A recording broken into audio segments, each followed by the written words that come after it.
ಎಲ್ಲರಿಗೂ ನಮಸ್ಕಾರ. ಗುರುದೀಕ್ಷಾ ಅಕಾಡೆಮಿ ಪ್ರಸ್ತುತಪಡಿಸುವ ದ ಹಿಂದೂ ಕನ್ನಡ ವಿಶ್ಲೇಷಣೆ ಕಾರ್ಯಕ್ರಮಕ್ಕೆ ತಮಗೆಲ್ಲ ಸ್ವಾಗತ.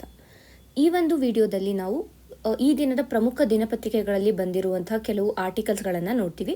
ಆ್ಯಂಡ್ ವಿತ್ ರೆಸ್ಪೆಕ್ಟ್ ಟು ನಮ್ಮ exam point of view important ಆಗಿರುವಂತಹ ಆರ್ಟಿಕಲ್ಸ್ನ ಮಾತ್ರ ನಾವು ನೋಡ್ತಾ ಇದ್ದೀವಿ. ಸೊ ಈಗ ಮೊದಲ ಆರ್ಟಿಕಲ್ನ ನೋಡೋಣ. Yellow line that may define Gaza border.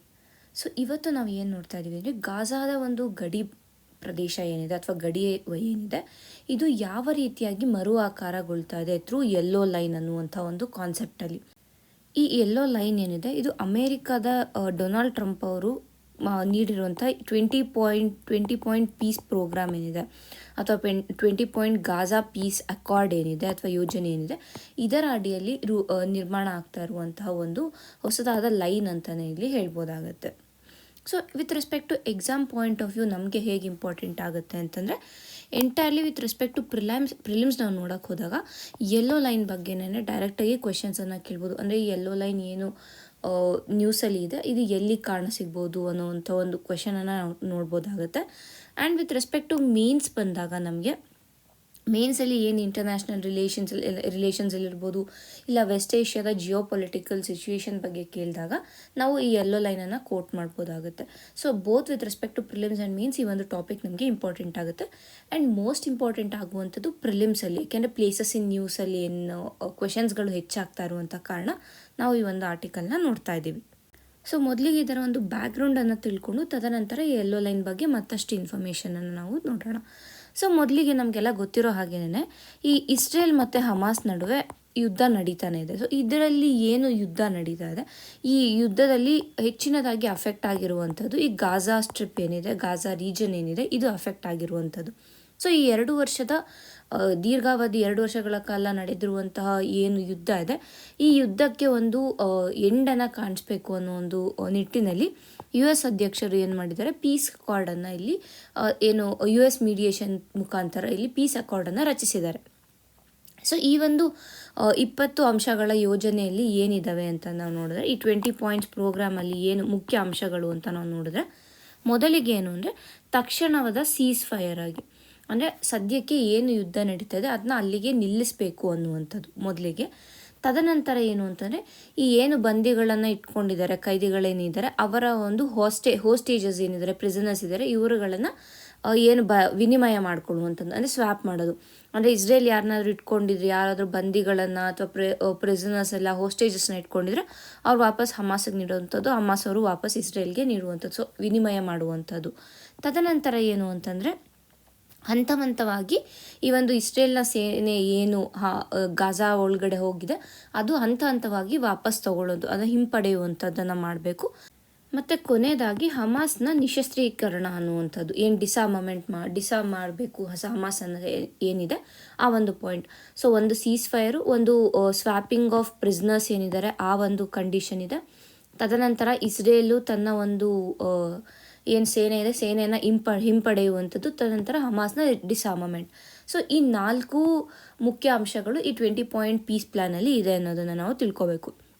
ಮತ್ತು ಕೊನೆಯಲ್ಲಿ ಈ ಒಂದು 20 ಪಾಯಿಂಟ್ ಪ್ಲ್ಯಾನ್ ಏನು ಹೇಳುತ್ತೆ ಅಂತಂದರೆ, ಈ ಗಾಜಾದ ಒಂದು ಗಾಜಾ ಸ್ಟ್ರಿಪ್ ಏನಿದೆ, ಈ ಸ್ಟ್ರಿಪ್ಪನ್ನು ಒಂದು ಇಂಟರ್ನ್ಯಾಷನಲಿ ಸೂಪರ್ವೈಸ್ಡ್ ಅಡ್ಮಿನಿಸ್ಟ್ರೇಷನ್ ಅಂಡರಲ್ಲಿ ನಾವು ತರಬೇಕು ಅನ್ನುವಂಥದ್ದು ಕೂಡ ಈ ಒಂದು 20 ಪಾಯಿಂಟ್ ಪ್ಲ್ಯಾನಲ್ಲಿ ಹೇಳಲಾಗಿದೆ. ಸೊ ಇದಿಷ್ಟು ಬ್ಯಾಕ್ಗ್ರೌಂಡ್. ಸೊ ನಮಗೆ ಗೊತ್ತಾಗ್ತದೆ ಸೊ ಏನಾಗ್ತದೆ, ವಾರ್ ನಡೀತು. ಸೊ ಅದಕ್ಕೆ US ಮೀಡಿಯೇಟ್ ಮಾಡಿ ಈ ಒಂದು 20 ಪಾಯಿಂಟ್ ಪೀಸ್ ಪ್ಲ್ಯಾನನ್ನು ನೀಡಿದೆ. ಸೊ ಇದರಿಂದ ಏನಾಗಿದೆ, ಈ ಯೆಲ್ಲೋ ಲೈನ್ ಅನ್ನುವಂಥ ಕಾನ್ಸೆಪ್ಟನ್ನು ಇಲ್ಲಿ ಜಾರಿಗೆ ತಂದಿರೋದನ್ನ ನಾವು ನೋಡ್ಬೋದಾಗುತ್ತೆ. ಮೊದಲಿಗೆ ಈ ಯೆಲ್ಲೋ ಲೈನ್ ಬಗ್ಗೆ ನಾವು ತಿಳ್ಕೊಳ್ಳೋಣ. ಈಗ ಏನು ಹೇಳಿದೆ ನಾನು, ಇಲ್ಲಿ ಇಸ್ರೇಲ್ ಏನಿದೆ, ಇಸ್ರೇಲು ತನ್ನ ಒಂದು ಸೇನೆಯನ್ನು ಹಿಂಪಡಿಬೇಕು ಅಂತ. ಸೊ ಈಗ ಆಲ್ರೆಡಿ ಫಸ್ಟ್ ಫೇಸ್ ಆಫ್ ಈ ಏನು ಹಿಂಪಡೆಯೋದು ನಡೀತಾ ಇದೆ ಅದು ನಡೆದಿದೆ. ಆ್ಯಂಡ್ ಈ ಸೀಸ್ ಫೈರ್ ಲೈನ್ ಏನಿದೆ, ಇದನ್ನು ಸೀಸ್ ಫೈರ್ ಆಗಬೇಕು ಅಂತ ಹೇಳಿದಾರಲ್ವ ಇದನ್ನು. ಸೊ ಈ ಮೊದಲ ಹಂತದ ಸೀಸ್ ಫೈರ್ ಆದಮೇಲೆ ಏನು ಮಾಡಿದ್ದಾರೆ ಅಂದರೆ, ಇಸ್ರೇಲ್ ಅವರು 1 ಪಾಯಿಂಟ್ವರೆಗೂ ತಮ್ಮ ಒಂದು ಸೇನೆಯನ್ನು ಹಿಂಪಡ್ಕೊಂಡಿದ್ದಾರೆ.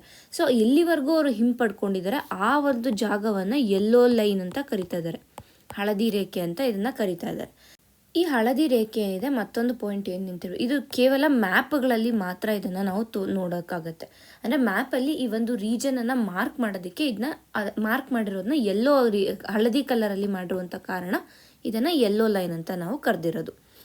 ಮತ್ತು ಈ ಯೆಲ್ಲೋ ಲೈನನ್ನು ಇಸ್ರೇಲ್ನ ಚೀಫ್ ಲೆಫ್ಟಿನೆಂಟ್ ಗವರ್ನರ್ ಜನರಲ್ ಏನು ಹೇಳಿದ್ದಾರೆ ಅಂತಂದರೆ, ಅವರು ಈ ಒಂದು ಯೆಲ್ಲೋ ಲೈನ್ ಏನಿದೆ, this acts as new border, ಹೊಸದಾದ ಗಡಿಯಾಗಿ ಈ ಒಂದು ಯೆಲ್ಲೋ ಲೈನ್ ಆ್ಯಕ್ಟ್ ಮಾಡುತ್ತೆ ಅಂತ ಅವರು ಹೇಳಿದ್ದಾರೆ.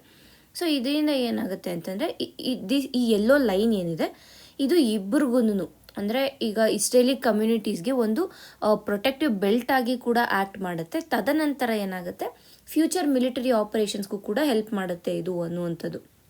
ಅಂದರೆ ಈಗ ಈ ಯೆಲ್ಲೋ ಲೈನಲ್ಲಿ ಇಲ್ಲಿ ಇವಾಗ ಸದ್ಯಕ್ಕೆ ಇಸ್ರೇಲ್ನ ಮಿಲಿಟರಿ ಸ್ಟೇಷನ್ ಆಗಿದೆ.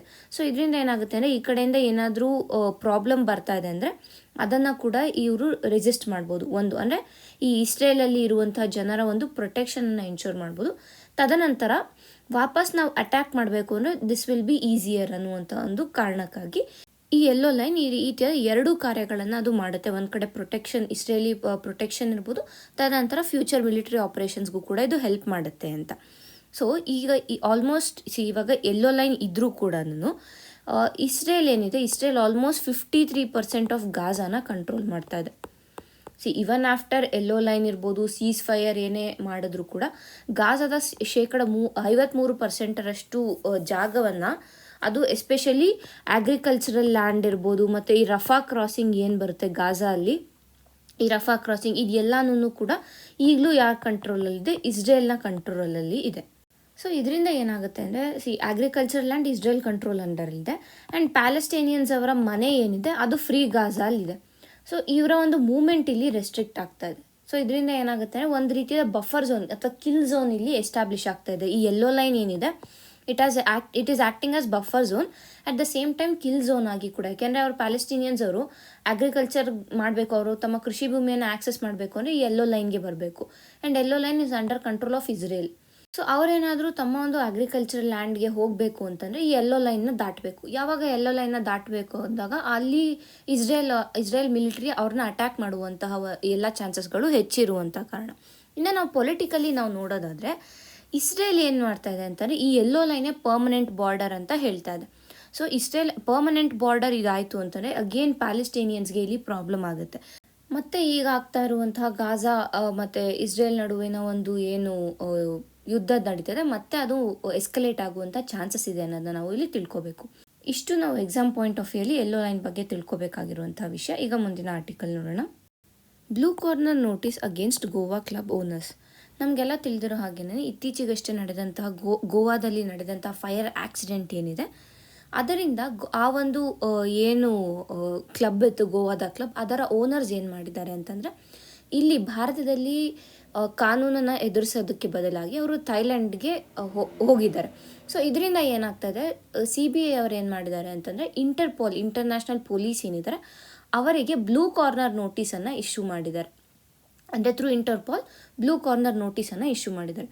ಸೊ ಆ ಒಂದು ನಿಟ್ಟಿನಲ್ಲಿ ನಾವು ಈ ಆರ್ಟಿಕಲ್ನ ನೋಡ್ತಾ ಇದ್ದೀವಿ. So with respect to prelims ನಮಗೆ ಈ ಒಂದು ಆರ್ಟಿಕಲ್ ಇಂಪಾರ್ಟೆಂಟ್ ಆಗುತ್ತೆ. ಒಂದು ಏನು ಅಂತಂದರೆ, ಇಂಟರ್ಪೋಲ್ ಬಗ್ಗೆ ಕ್ವೆಶನ್ಸನ್ನು ಕೇಳ್ಬೋದು, ಯಾಕೆಂದರೆ ನ್ಯೂಸಲ್ಲಿರುವಂಥ ಕಾರಣ. ತದನಂತರ CBI ಬಗ್ಗೆ ಕ್ವೆಶನ್ಸನ್ನು ಕೇಳ್ಬೋದು, ಏಕೆಂದರೆ ಈ ಇಂಟರ್ಪೋಲ್ಗೆ ರಿಲೇಟ್ ಆಗಿ ಯಾವುದೇ ಒಂದು ವಿಷಯನ ಹ್ಯಾಂಡಲ್ ಮಾಡಬೇಕಂದ್ರೆ ಅದನ್ನ ಭಾರತದಲ್ಲಿ ಹ್ಯಾಂಡಲ್ ಮಾಡುವಂಥದ್ದು CBI ಆಗಿರುವಂಥ ಕಾರಣ. ಮತ್ತೊಂದು ಏನು ಅಂತಂದರೆ, ಇಂಟರ್ಪೋಲ್ ನೋಟಿಸಸ್ ಏನಿದೆ, ಈ ನೋಟಿಸಸ್ ಕೂಡ ಇಂಪಾರ್ಟೆಂಟ್ ಆಗುತ್ತೆ. ಸೊ ಈ ಮೂರು ಇಂಪಾರ್ಟೆಂಟ್ ಪಾಯಿಂಟ್ಸನ್ನು ವಿತ್ ರೆಸ್ಪೆಕ್ಟ್ ಟು ಪ್ರಿಲಿಮ್ಸ್ ನಾವು ಇವಾಗ ನೋಡ್ತೀವಿ. ಸೊ ಮೊದಲಿಗೆ ಏನು ಗೊತ್ತಿರಬೇಕು ಅಂದರೆ, ಇಲ್ಲಿ ಮುಖ್ಯವಾಗಿ ನಾವು ಇಂಟರ್ಪೋಲ್ ನೋಟಿಸಸ್ ಬಗ್ಗೆ ಮಾತ್ರ ನೋಡ್ತೀವಿ. ಈ ಇಂಟರ್ಪೋಲ್ ಮತ್ತು CBI ಬಗ್ಗೆ ನೀವು ಮತ್ತಷ್ಟು ಇನ್ಫಾರ್ಮೇಷನನ್ನು ಕಲೆಕ್ಟ್ ಮಾಡ್ಕೋಬೇಕಾಗುತ್ತೆ. ಇಂಟರ್ಪೋಲ್ ನೋಟಿಸಸಲ್ಲಿ ಸುಮಾರು 7 ರೀತಿಯಾದ ನೋಟಿಸಸ್ಗಳು ಇವೆ. ಸೊ ಅದರಲ್ಲಿ ಮೊದಲನೇದಾಗಿ ನಾವಿವತ್ತು ನೋಡೋದು ಬ್ಲೂ ಕಾರ್ನರ್ ನೋಟಿಸ್ ಅಥವಾ ಬ್ಲೂ ನೋಟಿಸಸ್ ಅಂತ ಏನು ಕರಿತೀವಿ. ಈ ಬ್ಲೂ ಕಾರ್ನರ್ ನೋಟಿಸಸ್ ಬಗ್ಗೆ ನಾವು ಇವತ್ತು ಮುಖ್ಯವಾಗಿ ಕಾನ್ಸಂಟ್ರೇಟ್ ಮಾಡುವಂಥದ್ದು. ಈ ಒಂದು ಬ್ಲೂ ಕಾರ್ನರ್ ನೋಟಿಸಸನ್ನು ಎನ್ಕ್ವೈರಿ ನೋಟಿಸ್ ಅಂತ ಕೂಡ ಕರೀತಾರೆ. ಓಕೆನಾ. ಸೊ ಏನು ಈ ಎನ್ಕ್ವೈರಿ ನೋಟಿಸ್, ಇದರ ಮುಖ್ಯ ಉದ್ದೇಶ ಏನು ಅಂತಂದರೆ, ಈಗ ಯಾವುದೋ ಒಂದು ಮನುಷ್ಯ, ಯಾವುದೋ ಒಂದು ಇಂಡಿವಿಜುವಲ್ ಬಗ್ಗೆ ನಮಗೆ ಮಾಹಿತಿ ಬೇಕಾಗಿರುತ್ತೆ. ಅಂದರೆ ಅವರ ಒಂದು ಐಡೆಂಟಿಟಿಯನ್ನು ಕನ್ಫರ್ಮ್ ಮಾಡಬೇಕಾಗತ್ತೆ. ಸೊ ಐಡೆಂಟಿಟಿಯನ್ನು ವೆರಿಫೈ ಮಾಡೋದಕ್ಕೆ ನಾವು ಈ ಬ್ಲೂ ಕಾರ್ನರ್ ನೋಟಿಸನ್ನು ಯೂಸ್ ಮಾಡ್ತೀವಿ ಮೊದಲನೇದಾಗಿ. ತದನಂತರ ಏನು ಅಂದರೆ, ಕ್ರಿಮಿನಲ್ ರೆಕಾರ್ಡನ್ನು, ಅವರ ಒಂದು ಕ್ರಿಮಿನಲ್ ರೆಕಾರ್ಡನ್ನು ಏನಿದೆ ಅನ್ನೋದರ ಬಗ್ಗೆ ಮಾಹಿತಿಯನ್ನು ಕಲೆ ಹಾಕೋದಕ್ಕೆ ಇದನ್ನು ಯೂಸ್ ಮಾಡ್ತೀವಿ. ಮತ್ತು ಯಾವ ದೇಶದಲ್ಲಿ ಅವರು ಇದ್ದಾರೆ, ಅಂದರೆ ಯಾವ ಒಂದು ದೇಶದಲ್ಲಿ ಅವರು ಅವತ್ಕೊಂಡಿದ್ದಾರೆ ಅನ್ನೋದನ್ನು ಕಲೆ ಹಾಕ್ಕೊಳೋದಕ್ಕೆ ಕೂಡ ನಾವು ಈ ಒಂದು ಬ್ಲೂ ಕಾರ್ನರ್ ನೋಟಿಸಸನ್ನು ಇಶ್ಯೂ ಮಾಡ್ತೀವಿ. ಸೊ ಮುಖ್ಯವಾಗಿ ಬ್ಲೂ ಕಾರ್ನರ್ ನೋಟಿಸ್ನ ಒಂದು ಮುಖ್ಯ ಉದ್ದೇಶ ಏನು, ಎನ್ಕ್ವೈರಿ ಪರ್ಪಸ್. ಏನು ಎನ್ಕ್ವೈರಿ ಮಾಡ್ತೀವಿ, ಆ ಒಂದು ಪರ್ಸನ್ನ ಐಡೆಂಟಿಟಿಯನ್ನು ವೆರಿಫೈ ಮಾಡಿ ಅವರಿಗೆ ಯಾವ್ದಾದ್ರು ಕ್ರಿಮಿನಲ್ ರೆಕಾರ್ಡ್ ಇದೆಯಾ ಅಂತ ನೋಡ್ತೀವಿ, ಮತ್ತು ಯಾವ ಕಂಟ್ರಿಯಲ್ಲಿ ಅವರು ಈಗ ಇದ್ದಾರೆ ಅನ್ನುವಂಥದ್ದನ್ನು ಕೂಡ ನಾವು ಈ ಒಂದು ಬ್ಲೂ ಕಾರ್ನರ್ ನೋಟಿಸಸ್ ಅಡಿಯಲ್ಲಿ ತಿಳ್ಕೊಬೋದಾಗುತ್ತೆ. ಮತ್ತೊಂದು ಇಂಪಾರ್ಟೆಂಟ್ ವಿಷಯ ಏನು ಇಲ್ಲಿ ಅಂತಂದರೆ, ಈಗ ಯೂಶಲಾಗಿ ರೆಡ್ ನೋಟಿಸನ್ನು ಇಶ್ಯೂ ಮಾಡಬೇಕಂತಂದರೆ ಅಲ್ಲಿ ಅರೆಸ್ಟ್ ವಾರೆಂಟ್ ಇರಬೇಕಾಗುತ್ತೆ. Only then red notices can be issued. But ಈ ರೀತಿಯಾದ ಬ್ಲೂ ಕಾರ್ನರ್ ನೋಟಿಸ್ ಅಥವಾ ಬ್ಲೂ ನೋಟಿಸಸ್ಗೆ ಯಾವುದೇ ರೀತಿಯಾದ ಅರೆಸ್ಟ್ ವಾರೆಂಟ್ನ ಅಗತ್ಯ ಇಲ್ಲ ಅನ್ನೋದು ಕೂಡ ನಮಗೆ ಇಲ್ಲಿ ಇಂಪಾರ್ಟೆಂಟ್ ಆಗುತ್ತೆ. ವಿತೌಟ್ ಅರೆಸ್ಟ್ ವಾರೆಂಟ್ ಏನಾದರೂ ಇನ್ಕ್ವೈರಿ ಕಲೆಕ್ಟ್ ಮಾಡಬೇಕು ಅಥವಾ ಏನಾದರೂ ಮಾಹಿತಿಯನ್ನು ಕಲೆಕ್ಟ್ ಮಾಡಬೇಕು ಅಂದರೆ ಈ ಬ್ಲೂ ಕಾರ್ನರ್ ನೋಟಿಸಸನ್ನು ಇಶ್ಯೂ ಮಾಡ್ಬೋದು. ಸೊ ಇಲ್ಲಿ ಯಾಕೆ ಬ್ಲೂ ಕಾರ್ನರ್ ನೋಟಿಸನ್ನು ಇಶ್ಯೂ ಮಾಡಿದ್ದಾರೆ ಅಂತಂದರೆ, ಈ ಏನು ಲುತ್ರಾ ಬ್ರದರ್ಸ್ ಇದ್ದಾರೆ ಇವರು ಥೈಲ್ಯಾಂಡ್ಗೆ ಹೋಗಿದ್ದಾರೆ ಅನ್ನೋದು ಒಂದು ಮಾಹಿತಿ ಅಷ್ಟೇ, ಅದು ಕನ್ಫರ್ಮ್ ಆಗಿರುವಂಥ ಮಾಹಿತಿ ಅಲ್ಲ. ಸೊ ಹಾಗಾಗಿ ಆ ಒಂದು ಮಾಹಿತಿಯನ್ನು ಕನ್ಫರ್ಮ್ ಮಾಡ್ಕೊಳ್ಳೋದಕ್ಕೆ ಈ ಒಂದು ಬ್ಲೂ ಕಾರ್ನರ್ ನೋಟಿಸನ್ನು ಇಶ್ಯೂ ಮಾಡಿದ್ದಾರೆ. ಸೊ ಹಾಗೇನಾಗುತ್ತೆ ಅಂತಂದರೆ, ದೇಶಗಳಲ್ಲಿ ಎಲ್ಲಿ ಇದನ್ನು ಇಶ್ಯೂ ಮಾಡ್ತಾರೆ ಆಗ ಆ ದೇಶಗಳ ಒಂದು ಪೊಲೀಸರು ಏನಿರ್ತಾರೆ ಅವರು ಸಹಕಾರ ಮಾಡ್ತಾರೆ, CBIಗೆ ಸಹಕಾರ ಕೊಡ್ತಾರೆ. ಅಂದರೆ ಈ ಒಂದು ಐಡೆಂಟಿಟಿಯನ್ನು ವೆರಿಫೈ ಮಾಡೋಕ್ಕೆ, ಕ್ರಿಮಿನಲ್ ರೆಕಾರ್ಡು ಇದೆಲ್ಲನೂ ವೆರಿಫೈ ಮಾಡೋದಕ್ಕೆ ಅವರು ಸಹಕಾರ ನೀಡ್ತಾರೆ ಅನ್ನೋದನ್ನು ನಾವು ಇಲ್ಲಿ ತಿಳ್ಕೊಬೋದು. ಸೊ ಈ ಒಂದು ನೋಟಿಸನ್ನು ಕೊಟ್ಟ ಮೇಲೆ ಏನಾಗುತ್ತೆ ಅಂತಂದರೆ, ಎಲ್ಲ ದೇಶಗಳು ಯಾವ್ಯಾವ ದೇಶಗಳು ಈ ಇಂಟರ್ಪೋಲಲ್ಲಿ ಇರ್ತಾರೆ ಆ ಎಲ್ಲ ದೇಶಗಳು ಏನು ಮಾಡ್ತಾರೆ, ಸದಸ್ಯ ದೇಶಗಳು ಏನಿರ್ತಾರೆ ಅವರ ಒಂದು ಬಾರ್ಡರಲ್ಲಿರ್ಬೋದು, ಇಮಿಗ್ರೇಷನ್ ಸೆಂಟರ್ಸಲ್ಲಿರ್ಬೋದು, ಇಲ್ಲ ಏರ್ಪೋರ್ಟ್ಸಲ್ಲಿ ಇದೆಲ್ಲದರ ಬಗ್ಗೆ ಎಲ್ಲ ಕಡೆ ಅಲರ್ಟ್ಸನ್ನು ಇಶ್ಯೂ ಮಾಡ್ತಾರೆ. ಒಂದ್ಸತಿ ಈಗ CBI ಬ್ಲೂ ಕಾರ್ನರ್ ನೋಟಿಸನ್ನು ಇಶ್ಯೂ ಮಾಡಿದೆ. ಈ ಇಂಟರ್ಪಾಲ್ನ ಮೆಂಬರ್ ಕಂಟ್ರೀಸ್ ಏನಿರ್ತಾರೆ ಅವ್ರು ಏನು ಮಾಡ್ತಾರೆ, ಎಲ್ಲ ತಮ್ಮ ಒಂದು ಗಡಿಯಲ್ಲಿ, ಏರ್ಪೋರ್ಟ್ಸಲ್ಲಿ, ಎಲ್ಲೆಲ್ಲಿ ಮೇನ್ ಪ್ಲೇಸಸ್ ಏನಿರುತ್ತೆ ಅಂಥ ಕಡೆ ಅಲರ್ಟ್ಸನ್ನು ಇಶ್ಯೂ ಮಾಡ್ತಾರೆ. ಸೊ ಇದರಿಂದ ಏನಾಗುತ್ತೆ ಅಂತಂದರೆ, ಯಾವುದೇ ರೀತಿಯಾದ ಮಾಹಿತಿ ಸಿಕ್ಕಿದ್ರೆ ಇವ್ರ ಬಗ್ಗೆ, ಈ ಲುತ್ರಾ ಬ್ರದರ್ಸ್ ಬಗ್ಗೆ ಯಾವುದೇ ರೀತಿಯಾದ ಮಾಹಿತಿ ಸಿಕ್ಕಿದ್ರೆ ಇಮಿಡಿಯೇಟಾಗಿ ಅದನ್ನ CBIಗೆ ನೀಡಬೇಕು ಅನ್ನುವಂಥದ್ದು. ಸೊ ಮುಂದಿನ ಹಂತದಲ್ಲಿ ಏನು ಮಾಡ್ತಾರೆ ಅಂತಂದರೆ, ಏನು ತನಿಖೆ ಈ ಒಂದು ಬ್ಲೂ ನೋಟಿಸಸ್ಸಿಂದ ಕರೆಕ್ಟಾಗಿ ಅಲ್ಲಿ ಇದೆ ಅಂದರೆ ಅವರು ಅಲ್ಲೇ ಇದ್ದಾರೆ, ಥೈಲ್ಯಾಂಡಲ್ಲೇ ಇದ್ದಾರೆ ಅಂತ ಗೊತ್ತಾಯಿತು ಅಂತಂದರೆ ಆಗ ರೆಡ್ ಕಾರ್ನರ್ ನೋಟಿಸನ್ನು ಅವರು ಇಶ್ಯೂ ಮಾಡ್ತಾರೆ. ಸೊ ಇದು ಎಂಟೈರ್ ಪ್ರಾಸೆಸ್ ಆಗಿರುತ್ತೆ. ಈಗಾಗಲೇ ಹೇಳಿದ ಥರ ಎಂಟೈರ್ಲಿ ವಿತ್ ರೆಸ್ಪೆಕ್ಟ್ ಟು ನಮಗೆ prelims blue corner notice important ಆಗುತ್ತೆ. ಇನ್ನು ಈ ಬ್ಲೂ ಕಾರ್ನರ್ ನೋಟಿಸ್ ಜೊತೆ ಲುಕ್ಔಟ್ ಸರ್ಕ್ಯುಲಾರ್ ಅಂತ ಬರುತ್ತೆ. ಸೊ ಬ್ಲೂ ಕಾರ್ನರ್ ನೋಟಿಸ್ ಬೇರೆ, ಲುಕ್ಔಟ್ ಸರ್ಕ್ಯುಲಾರ್ ಬೇರೆ, ಎರಡು ಬೇರೆ ಬೇರೆ. ಆ್ಯಂಡ್ ಈ ಲುಕ್ಔಟ್ ಸರ್ಕ್ಯುಲಾರ್ ಏನಿದೆ it is not related to ಇಂಟರ್ಪಾಲ್ಗೆ ರಿಲೇಟ್ ಆಗಿರುವಂಥದ್ದಲ್ಲ, ಅದು ಕೂಡ ನಮಗೆ ಗೊತ್ತಿರಬೇಕು. ಈ ಲುಕ್ಔಟ್ ಸರ್ಕ್ಯುಲಾರ್ ಏನಿದೆ ಇದನ್ನು ಇಂಡಿಯನ್ ಇಮಿಗ್ರೇಷನ್ ಆಫೀಸರ್ಸ್ ಏನಿರ್ತಾರೆ ಇವರು ನೀಡುವಂಥದ್ದು ಲುಕ್ಔಟ್ ಸರ್ಕ್ಯುಲಾರ್. ಏನಕ್ಕೆ ಅಂತಾರೆ, ಈ ಒಂದು ಏನು ದೇಶದೊಳಗಡೆ ಓಡಾಟ ಏನಿರುತ್ತೆ ಆ ಓಡಾಟ ಅಥವಾ ಪ್ರವೇಶ ಏನಿರುತ್ತೆ ಅದನ್ನು ತಡೆಯಲು ಈ ಲುಕ್ಔಟ್ ಸರ್ಕ್ಯುಲರನ್ನು ಬಳಸ್ತಾರೆ. ಸೊ ಇಲ್ಲಿ ನಮಗೆ ಡಿಫ್ರೆನ್ಸನ್ನು ಗೊತ್ತಿರಬೇಕು. ಈ ಗ್ಲೋಬಲ್ ಕಾರ್ನರ್ ನೋಟಿಸ್ ಏನಿದೆ ಇದು ಬ್ಲೂ ಕಾರ್ನರ್ ನೋಟಿಸ್ ಏನಿದೆ ಇದು ಇಂಟರ್ನ್ಯಾಷನಲ್ ಲೆವೆಲಲ್ಲಾದರೆ, ಲುಕ್ಔಟ್ ಸರ್ಕ್ಯುಲರ್ ಬಂದು ಸೇಮ್ ಪ್ರಾಸೆಸನ್ನು ವಿತಿನ್ ಇಂಡಿಯಾ ಮಾಡುತ್ತೆ. ಸೊ ಇದು ವಿತಿನ್ ಇಂಡಿಯಾಗೆ ಮಾಡುವಂತಹದ್ದು. ಇದು ಕೂಡ ಒಂದು ಪಾಯಿಂಟ್ ನಮಗೆ ಗೊತ್ತಿರಬೇಕು. ಸೊ ಲುಕ್ಔಟ್ ಸರ್ಕ್ಯುಲರ್ ಗೊತ್ತಾಗಿದೆ, ಬ್ಲೂ ಕಾರ್ನರ್ ನೋಟಿಸ್ ಗೊತ್ತಾಗಿದೆ. ಸೊ ಎರಡು ಸೇಮ್ ಪರ್ಪಸ್ ಮಾಡುತ್ತೆ. ಬಟ್ ಬ್ಲೂ ಕಾರ್ನರ್ ನೋಟಿಸ್ ಬಂದು ಇಂಟರ್ನ್ಯಾಷನಲ್ ಲೆವೆಲಲ್ಲಿ ಬೇರೆ ಕಂಟ್ರೀಸಲ್ಲಿ, ಲುಕ್ಔಟ್ ಸರ್ಕ್ಯುಲರ್ ಬಂದು ವಿತಿನ್ ಇಂಡಿಯಾ ಏನಾದ್ರು ಪ್ರಾಬ್ಲಮ್ ಇದ್ರೆ ಅದು. ತದನಂತರ ಇಲ್ಲಿ ಟೈಪ್ಸ್ ಆಫ್ ಇಂಟರ್ಪೋಲ್ ನೋಟಿಸಸ್ ಬಗ್ಗೆ ಇಲ್ಲಿ ನೀವು ಓದ್ಕೋಬೋದಾಗುತ್ತೆ. ರೆಡ್ ನೋಟಿಸ್ ಇದೆ, ಬ್ಲೂ ನೋಟಿಸ್ ಇದೆ, ಗ್ರೀನ್ ನೋಟಿಸ್ ಇದೆ, ರೀಸೆಂಟಾಗಿ ಪರ್ಪಲ್ ನೋಟಿಸು ಕೂಡ ಸ್ಟಾರ್ಟ್ ಆಗಿದೆ, orange notice, black notice, yellow notice. So ಯಾವುದು ಏನು ಮಾಡುತ್ತೆ ಅನ್ನೋದು ಸಿಂಗಲ್ ಲೈನಲ್ಲಿ ನೀವು ಇಲ್ಲಿ ನೋಡ್ಕೋಬೋದಾಗುತ್ತೆ. ಈಗ ಮುಂದಿನ ಆರ್ಟಿಕಲ್ ನೋಡೋಣ. Trump mulls tariffs on rice from India. So ಇಲ್ಲಿ ಏನಾಗ್ತಾ ಇದೆ ಅಂತಂದರೆ, ಈಗಾಗಲೇ ನಮಗೆಲ್ಲ ಗೊತ್ತಿರೋ ಹಾಗೇನೆ USA ಭಾರತದ ಒಂದು ಇಂಪೋರ್ಟ್ಸ್ ಏನಿದೆ, ಭಾರತದಿಂದ ಆಗ್ತಾ ಇರುವಂಥ ಇಂಪೋರ್ಟ್ಸ್ ಮೇಲೆ ಟ್ಯಾರಿಫ್ಸನ್ನು ಟ್ಯಾರಿಫ್ಸನ್ನು ಇನ್ಕ್ರೀಸ್ ಮಾಡ್ಕೊಂಡು ಹೋಗ್ತದೆ. ಏನು ಸುಂಕಗಳನ್ನು ಹಾಕ್ತಾ ಇದೆ ಆ ಸುಂಕಗಳನ್ನು ಹೆಚ್ಚು ಮಾಡ್ತಾ ಇದೆ. ಸೊ ಅದೇ ರೀತಿಯಲ್ಲಿ ಈಗಿನ ಅಂದರೆ ಟ್ರಂಪ್ ಅವ್ರು ಏನು ಹೇಳಿದ್ದಾರೆ ಅಂದರೆ, ಭಾರತದಿಂದ USA ಇಂಪೋರ್ಟ್ ಮಾಡ್ಕೊಳ್ತಾ ಇರುವಂತಹ ರೈಸ್ ಏನಿದೆ, ಅಕ್ಕಿ ಏನಿದೆ, ಅಕ್ಕಿಯ ಮೇಲೂ ನಾವು ಟ್ಯಾರಿಫನ್ನು ಇನ್ಕ್ರೀಸ್ ಮಾಡ್ತೀವಿ ಅಂತ ಹೇಳ್ತಾ ಇದ್ದಾರೆ. ಸೊ ಇಲ್ಲಿ ಈ ಒಂದು ಆರ್ಟಿಕಲಲ್ಲಿ ಅದರ ಕುರಿತಾಗಿ ಅನಾಲಿಸಿಸನ್ನು ಮಾಡ್ತಾ ಇದ್ದಾರೆ. ಸೊ ಇಲ್ಲಿ US ಏನು ಮಾಡ್ತಾ ಇದ್ದಾರೆ, ಪ್ರತಿ ವರ್ಷ ಸುಮಾರು 1.3 ಮಿಲಿಯನ್ ಟನ್ಸ್ ಅಷ್ಟು ಅಕ್ಕಿಯನ್ನು ಇಂಪೋರ್ಟ್ ಮಾಡ್ಕೋತಾ ಇದೆ. ಎಷ್ಟು ರೈಸ್, 1.3 ಮಿಲಿಯನ್ ಟನ್ಸ್ ಅಷ್ಟು ಅಕ್ಕಿಯನ್ನು. ಅದು ಎಸ್ಪೆಷಲಿ ಇದೇನು ಅಂತಂದರೆ, ಈ ಅರೋಮ್ಯಾಟಿಕ್ ರೈಸ್ ಏನು ಬರುತ್ತೆ ಅಂತಹ ರೈಸ್, ಫಾರ್ ಎಕ್ಸಾಂಪಲ್ ಬಾಸ್ಮತಿ ಅಂತಹ ಒಂದು. ಸೊ ಇದೇನಾಗುತ್ತೆ ಅಂತಂದರೆ, ಈ ಒಂದು 1.3 ಮಿಲಿಯನ್ ಟನ್ಸ್ ಆಫ್ ಅಕ್ಕಿ ಏನು ಇಂಪೋರ್ಟ್ ಮಾಡ್ಕೋತದೆ, ಇದರಲ್ಲಿ ಆಲ್ಮೋಸ್ಟ್ 26% ಅಕ್ಕಿ ಭಾರತದಿಂದ ಅದು ಇಂಪೋರ್ಟ್ ಮಾಡ್ಕೋತಾ ಇದೆ. ಓಕೆನಾ. ಸೊ ಇವಾಗ US, ಇಂಡಿಯಾ ಇದೆ. ಸೊ US ಅಕ್ಕಿಯನ್ನು ಇಂಪೋರ್ಟ್ ಮಾಡ್ಕೋತಾ ಇದೆ. ಆಲ್ಮೋಸ್ಟ್ 26% ಆಫ್ ರೈಸ್ ಏನಿದೆ that is coming from India. But ಇದನ್ನು ನಾವು ನೋಡಿದ್ರೆ ಏನು, ಇದು US ಪರ್ಸ್ಪೆಕ್ಟಿವಲ್ಲಿ ನೋಡಿದ್ರೆ, ಅದೇ ಇಂಡಿಯಾ ಪರ್ಸ್ಪೆಕ್ಟಿವಲ್ಲಿ ನಾವು ಇದನ್ನು ನೋಡಿದ್ರೆ ಇದು ಕೇವಲ 3% ಆಫ್ ಎಕ್ಸ್ಪೋರ್ಟ್ ಆಗುತ್ತೆ. ಭಾರತದ ಕೇವಲ 3% ಎಕ್ಸ್ಪೋರ್ಟ್ ಅಕ್ಕಿ. ಇವಾಗ ಭಾರತ 100% ಅಕ್ಕಿಯನ್ನು ಎಕ್ಸ್ಪೋರ್ಟ್ ಮಾಡ್ತಾ ಇದ್ದೇನೆ, ಅದರಲ್ಲಿ ಕೇವಲ 3% ಅಷ್ಟು ಮಾತ್ರನೇ ನಾವು US ರಫ್ತಾನ ಮಾಡ್ತಾ ಇರೋದು. ಬಟ್ ಅದೇ US ಏನು ಮಾಡ್ತಿದೆ, ಆಲ್ಮೋಸ್ಟ್ 26% ಅಷ್ಟು ಅಕ್ಕಿಯನ್ನು ಭಾರತದಿಂದ ಆಮದು ಮಾಡ್ಕೊತದೆ. ಅಂದರೆ ಅದರ ಒಂದು ಶೇರಲ್ಲಿ ನೋಡಿದಾಗ 26% ಅಷ್ಟು ಅದು ಭಾರತದಿಂದ ತಗೋತಾ ಇರೋದು. ಸೊ ಇದರಿಂದ ಏನಾಗುತ್ತೆ ಅಂದರೆ ನಾವಿಲ್ಲಿ ನೋಡ್ಬೋದು, ಭಾರತಕ್ಕೆ ಇವಾಗ ಅವರು ಇವನ್ ರೈಸ್ ಮೇಲಿರುವಂಥ ಸುಂಕವನ್ನು ಹೆಚ್ಚು ಮಾಡಿದ್ರು ಕೂಡ ಭಾರತಕ್ಕೆ ಇಲ್ಲಿ ಅಷ್ಟಾಗಿ ಅಫೆಕ್ಟ್ ಆಗಲ್ಲ, ಬಿಕಾಸ್ ಇಟ್ಸ್ ಜಸ್ಟ್ 3% ಅಷ್ಟೇನೆ.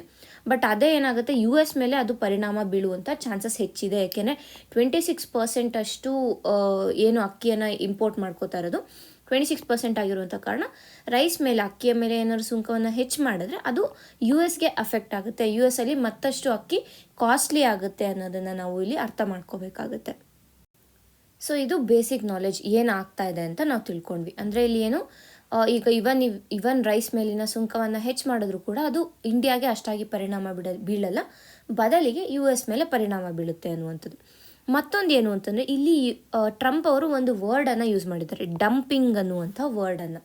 ಅಂದರೆ ಭಾರತ ತನ್ನ ಒಂದು ಹೆಚ್ಚುವರಿ ಅಕ್ಕಿಯನ್ನು US ಅಲ್ಲಿ ಡಂಪ್ ಮಾಡ್ತಾ ಇದೆ ಅಂತ ಹೇಳಿದ್ದಾರೆ. ಸೊ ಇಲ್ಲಿ ನಮಗೆ ಡಂಪಿಂಗ್ ಅಂದರೆ ಇಂಪಾರ್ಟೆಂಟ್ ಆಗುತ್ತೆ, ಯಾಕೆಂದರೆ it is an economic term, ಎಕನಾಮಿಯಲ್ಲಿ ಬಳಸುವಂತಹ ಟರ್ಮ್ ಆಗಿದೆ. ಆ್ಯಂಡ್ ಈ ನಡುವೆ ನಾವು UPSC ಪರೀಕ್ಷೆಗಳಲ್ಲಿ ನೋಡಿದ್ರೆ, ಪ್ರಿಲಿಮ್ಸಲ್ಲಿ ನೋಡಿದ್ರೆ ಒಂದು ವರ್ಡನ್ನು ಕೊಟ್ಟು ಆ ವರ್ಡನ್ನ ಅರ್ಥವನ್ನು ಕೇಳ್ತಾ ಇರುವಂಥದ್ದು ಕೂಡ ನಾವು ನೋಡಿರುವಂಥ ಕಾರಣ ಡಂಪಿಂಗ್ ಅಂದರೆ ಏನು ಅಂಥದ್ದು ಇಂಪಾರ್ಟೆಂಟ್ ಆಗುತ್ತೆ.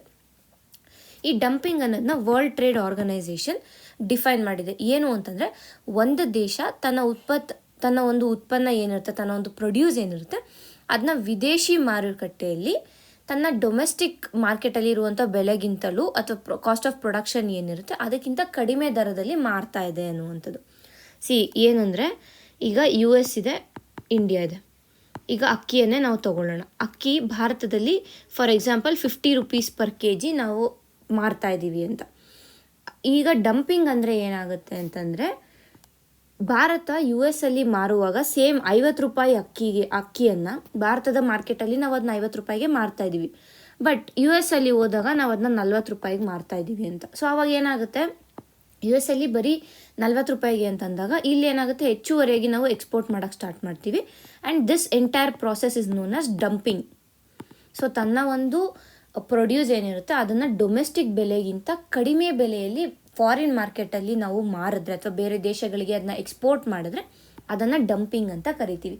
ಏಕೆಂದರೆ ಕಡಿಮೆ ಬೆಲೆಗೆ ಅಲ್ಲಿ ಮಾರೋ ಮುಖಾಂತರ ನಮ್ಮ ಒಂದು ಎಕ್ಸೆಸ್ ಪ್ರೊಡ್ಯೂಸ್ ಏನಿರುತ್ತೆ ಅದನ್ನ ಆ ದೇಶದ ಮೇಲೆ ಡಂಪ್ ಮಾಡ್ತಾ ಇದ್ದೀವಿ ಅಂತ ಆಗುತ್ತೆ. ಸೊ ಅದು ಡಂಪಿಂಗ್ ಅನ್ನೋ ಒಂದು ವರ್ಡ್ನ ಅರ್ಥ ಆಗಿದೆ ಅನ್ನೋದನ್ನು ನಾವು ತಿಳ್ಕೊಬೇಕು. ಸೊ ಹೀಗಾದಾಗ ಏನಾಗುತ್ತೆ, ಈ ಒಂದು US ಏನಿದೆ, US ಇದನ್ನು ಕೌಂಟರ್ ಮಾಡಬೇಕು. ಸೊ ಈ ಡಂಪಿಂಗನ್ನು ಸ್ಟಾಪ್ ಮಾಡಬೇಕು ಅಂದರೆ ಅದೇನು ಮಾಡುತ್ತೆ, ಭಾರತದ ಮೇಲೆ ಆ್ಯಂಟಿ ಡಂಪಿಂಗ್ ಡ್ಯೂಟಿ ಅಥವಾ ಕೌಂಟರ್ ವೇಲಿಂಗ್ ಡ್ಯೂಟಿ ಅನ್ನುವಂಥ ಒಂದು ಸುಂಕವನ್ನು ಹೇರುತ್ತೆ. So that is called as anti dumping ಅಥವಾ ಕೌಂಟರ್ ವೇಲಿಂಗ್ ಡ್ಯೂಟಿ ಅನ್ನೋದು. ಸೊ ಇದಿಷ್ಟು ನಮಗೆ ಎಕಾನಮಿಕ್ ಪರ್ಸ್ಪೆಕ್ಟಿವ್ ಆಫ್ ವ್ಯೂಲಿ ನೋಡಿದಾಗ ಇಂಪಾರ್ಟೆಂಟ್ ಆಗುವಂಥದ್ದು. ಸೊ ಇದರಿಂದ ಏನಾಗುತ್ತೆ, ಈಗ ಇದಿಷ್ಟು ನಾವು ನೋಡಿದ್ವಿ, ಏನು ಇದು ಒಂದು ಪಾರ್ಟ್ ನಾವು ನೋಡಿದ್ವಿ, ಡಂಪಿಂಗ್ ಬಗ್ಗೆ ನಾವು ತಿಳ್ಕೊಂಡ್ವಿ. ಈಗ ನಾವೇನು ನೋಡ್ತೀವಿ ಅಂತಂದರೆ, ಇವೇನು US ಟ್ಯಾರಿಫನ್ನು ಇನ್ಕ್ರೀಸ್ ಮಾಡ್ತಾ ಇದೆ ಅಂತೇಳಿ ಇದರಿಂದ ಆಗುವ ಪರಿಣಾಮಗಳು ಅಥವಾ ಇಂಪ್ಯಾಕ್ಟ್ ಏನು ಅಂತ ನಾವು ನೋಡಬೇಕಾಗುತ್ತೆ. ಸೊ ಮೊದಲಿಗೆ ಏನು ಅಂತಂದರೆ, ಏನು ನಾನು ಈಗಾಗಲೇ ಹೇಳಿರೋ ಥರ ಪ್ರೈಸ್ ಏನಿದೆ US ಅಲ್ಲಿ ಭಾರತದ ಬಾಸ್ಮತಿ ರೈಸ್ ಏನಿದೆ, ಎಸ್ಪೆಷಲಿ ಅವ್ರ ಅರೋಮ್ಯಾಟಿಕ್ ರೈಸ್ ಅಂತ ನಾನು ಹೇಳ್ದೆ ಅಲ್ಲ. ಸೊ ಬಾಸ್ಮತಿ ರೈಸ್ನ ಪ್ರೈಸ್ ಏನಿದೆ US ಅಲ್ಲಿ ಮತ್ತಷ್ಟು ಹೆಚ್ಚಾಗುತ್ತೆ. ಒಂದು ಯಾಕೆಂತಂದರೆ ಡ್ಯೂಟೀಸನ್ನು ಕೂಡ, ಏನು ಸುಂಕಗಳೇನಿದೆ ಅದನ್ನು ಕೂಡ ಅಲ್ಲಿ ಕಾಸ್ಟ್ ಕವರ್ ಮಾಡಬೇಕಾಗಿರುವಂಥ ಕಾರಣ ಪ್ರೈಸ್ ಇನ್ಕ್ರೀಸ್ ಆಗುತ್ತೆ ಒಂದು. ತದನಂತರ ಏನು ಅಂತಂದರೆ, ಈ ಒಂದು ಪ್ರೈಸ್ ಏನಿದೆ, ಈ ಒಂದು ಪ್ರೈಸ್ ಬಂದು ಕನ್ಸ್ಯೂಮರ್ ಮೇಲೆ ಒತ್ತಡವನ್ನು ಹೇರುತ್ತೆ ಅಂತ, ಕನ್ಸ್ಯೂಮರ್ ಮೇಲೆ ಇರುವಂಥ ಬರ್ಡನ್ ಹೆಚ್ಚಾಗುತ್ತೆ ಅನ್ನೋದು ನಾವು ಇಲ್ಲಿ ತಿಳ್ಕೊಬೇಕು. ಇನ್ನು ವಿತ್ ರೆಸ್ಪೆಕ್ಟ್ ಟು ಪ್ರಿಲಿಮ್ಸ್ ಕೆಲವು ಇನ್ಫಾರ್ಮೇಷನ್ ನಮಗೇನು ಗೊತ್ತಿರಬೇಕು ಅಂತಂದರೆ, India is largest exporter of rice. Largest exporter of rice in the world. So ಅದೊಂದು ಪಾಯಿಂಟ್ ನಮಗೆ ಗೊತ್ತಿರಬೇಕು.